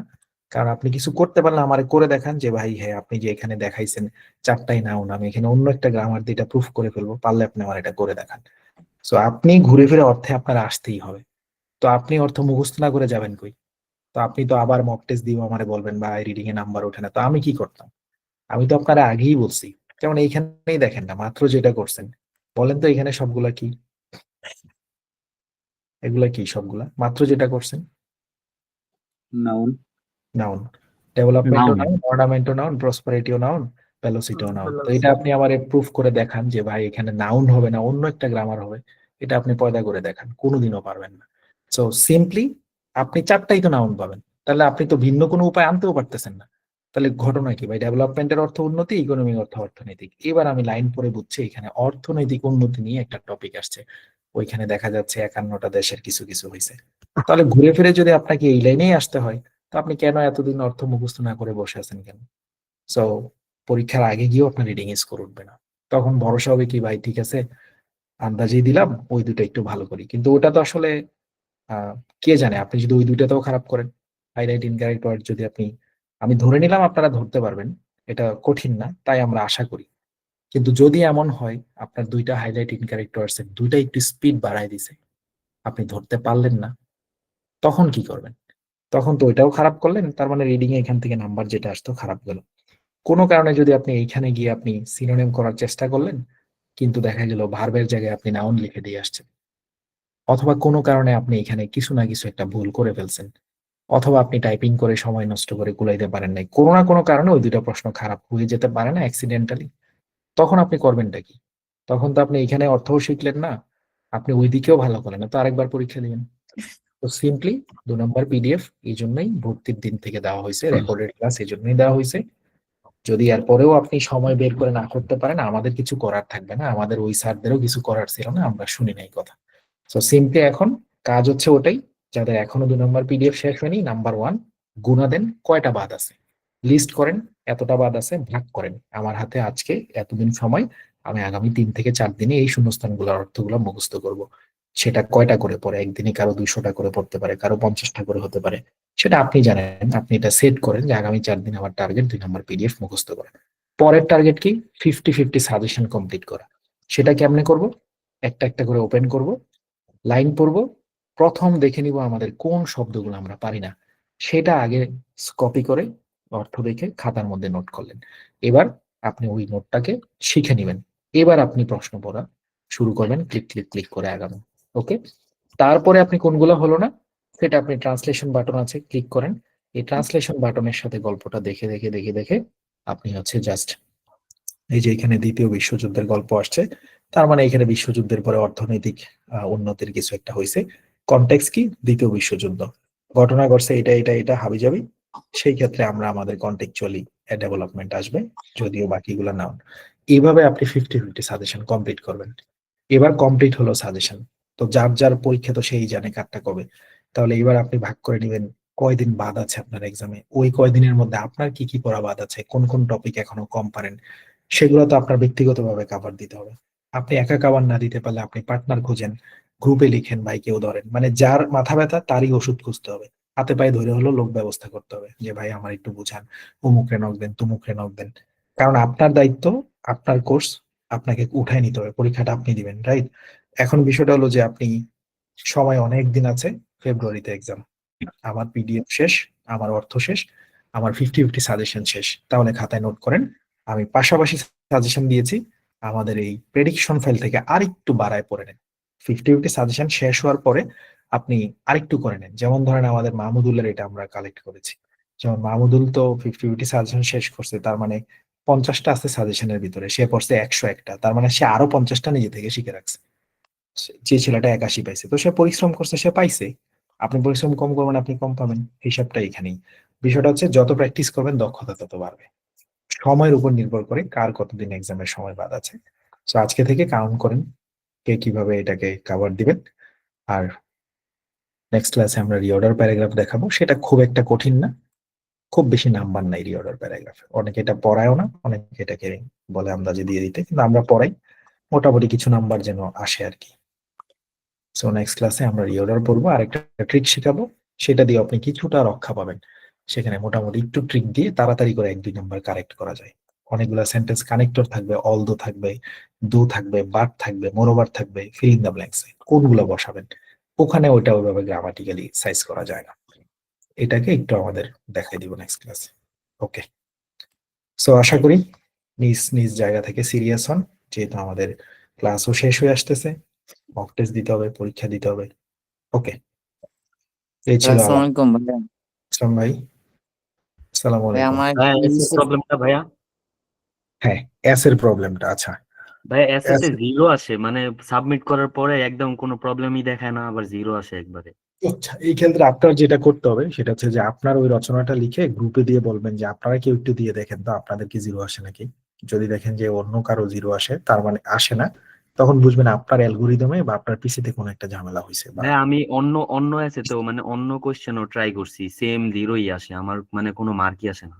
আচ্ছা, সেই ক্ষেত্রে আপনার অ্যাপেও নিতে সমস্যা হতে পারে, আপনি এটা লগ আউট করে লগ ইন করতে পারেন, আমি অথবা আপনি আরেকটা ভাইয়া আমি 2টা অ্যাপ ইউনিটে ট্রাই করছি, 2টাতেই জিরো দেখাইছে। আচ্ছা, তাহলে আপনার ল্যাপটপে কোনো সমস্যা হতে পারে নাকি? ওটা তো কি জানি এরকম ভাই, তো আমি হওয়ার কথা না। ভাই আমারও জিরো দেয় ভাই, একবার পয়েন্ট নাম্বার দেয় নাই। প্রবলেমও শো করে না।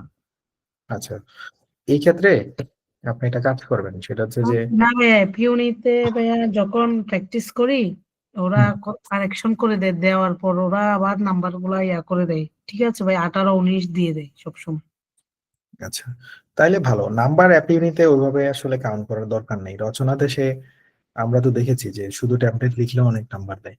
হ্যাঁ ভাই, এখন এখন যদি একবারে জিরোই দেখায়, প্রবলেমই না থাকে, তাহলে তো আর ওইটা করা যায় না। হ্যাঁ হ্যাঁ, এটা সমস্যা, টেকনিক্যাল ইস্যু চলতেছে আপনার আইডির সাথে বা আপনার পিসির সাথে, কিছু একটা হয়েছে, এরকম তো হয় না সাধারণত একবারে জিরো এরকম দেখায়। হলে ভাই না আপনি ভাই, একটা কাজ একবারই করতে জিরো পারেন দেয় ভাই, ভাই, আর যে একবারই এই যে ভাইয়া আমি একবার নাম্বার পাই না আমি ভাই, আমি সব একটা সময় জিরো দিছি, এই যে ভাইয়া দিতেছে। আমি যেটা করছি মানে আজকেই করছিলাম, ওইটা দিছি, এই যে আচ্ছা, মেসেজে দিছি। মেসেজে না, হ্যাঁ বিষয়টা হলো কি, ধরেন অ্যাপ ইউনি এখানে জিরো দেওয়ার মানে কি, আপনার ভুল হয়েছে, তো সে যদি প্রপারলি মার্ক করে তখন তো সে ভুলগুলা লাল লাল কালি দিয়ে দেখাবে, সে কিছুই প্রবলেমও দেখাবে দেখায় না ভাইয়া, না। একদমই তার মানে প্রবলেম এটা দেখায় না। সে নাম্বারিং করতে পারেনি, মানে তার অ্যালগোরিদমে কোনো না কোনো একটা ঝামেলা চলছে। বুঝছেন কিনা বিষয়টা? যেমন ধরেন এই যে রাইট ব্যালেন্সের এটা, সো এটা যদি জিরোই হয় তাহলে সে তো এখানে কিছু একটা প্রবলেম দেখাবে, কেন আমি জিরো পেলাম, তাই না? সো আমার তো একটা কিছু দেখাবে, দেখাবে না যে এটা তোমার ভুল হয়েছে, ওটা তোমার ভুল হয়েছে, ওটা তোমার ভুল হ্যাঁ ভাই, হয়েছে, কিছুই দেখায় না। এটা তো কিছু দেখাবে, বাট পরীক্ষার হলে এটা ভাইয়া করবে না। ভাইয়া আমার সেক্ষেত্রে আমার একটা হয়েছিল জিরো, তখন আমি আপনার যে ইয়াগুলা ছিল ওগুলোর সাথে মিলাইছি, আমি কোনো কিছু ভুল করছি কিনা দেখতেছি না, আমার সবকিছু ঠিক আছে, যে আপনি যেগুলা করে দিছেন ওখান থেকে, তখন আমি আর এটা নিয়ে আর মাথা ঘামাইনি। বুঝতে পারছি। আচ্ছা, ওটা মানে আমাদের অ্যান্সার ঠিক থাকলে হলো। যেমন এটা দেখেন একটা প্রশ্ন, enjoyable things, people should sometimes do things that they do not enjoy doing, okay, such as learning a new language. Do you agree or disagree with this statement? আচ্ছা, এখানে বলতেছে মানুষের মাঝে মাঝে এমন কিছু করা উচিত যেটা তার ভালো লাগে না। যেমন নতুন ভাষা শেখা, এটা খুবই কঠিন বিষয়, খুবই কঠিন বিষয়। নতুন ভাষা শেখা কি পরিমাণ যে একটা টাফ জিনিস, ওরে ভাই। তো এটাতে কি আমরা রাজি নাকি রাজি না? তো আমরা যদি মনে করি রাজি, তাহলে আমরা লার্নিং এ নিউ ল্যাঙ্গুয়েজ কে আমরা অ্যাডভান্টেজ হিসেবে মানায় ফেলবো। দেখি উনি কি লিখছে। The significance of learning. ওয়ালাইকুম আসসালাম ভাই। ভাই আমার রেজিস্ট্রেশন নিয়ে একটু সমস্যা ছিল। হাই হাই, কি সমস্যা আবার? ভাইয়া আমি তো মাত্র এইচএসসি পাস করছি, আমি পাসপোর্ট এখনো করি নাই, বাট সবকিছু জমা দিয়ে রাখছি, 15 দিনের মাথায় পাসপোর্ট পাবো। ওকে। কিন্তু আমি এখন রেজিস্ট্রেশন করতে পারতেছি না, পাসপোর্ট লাগবে।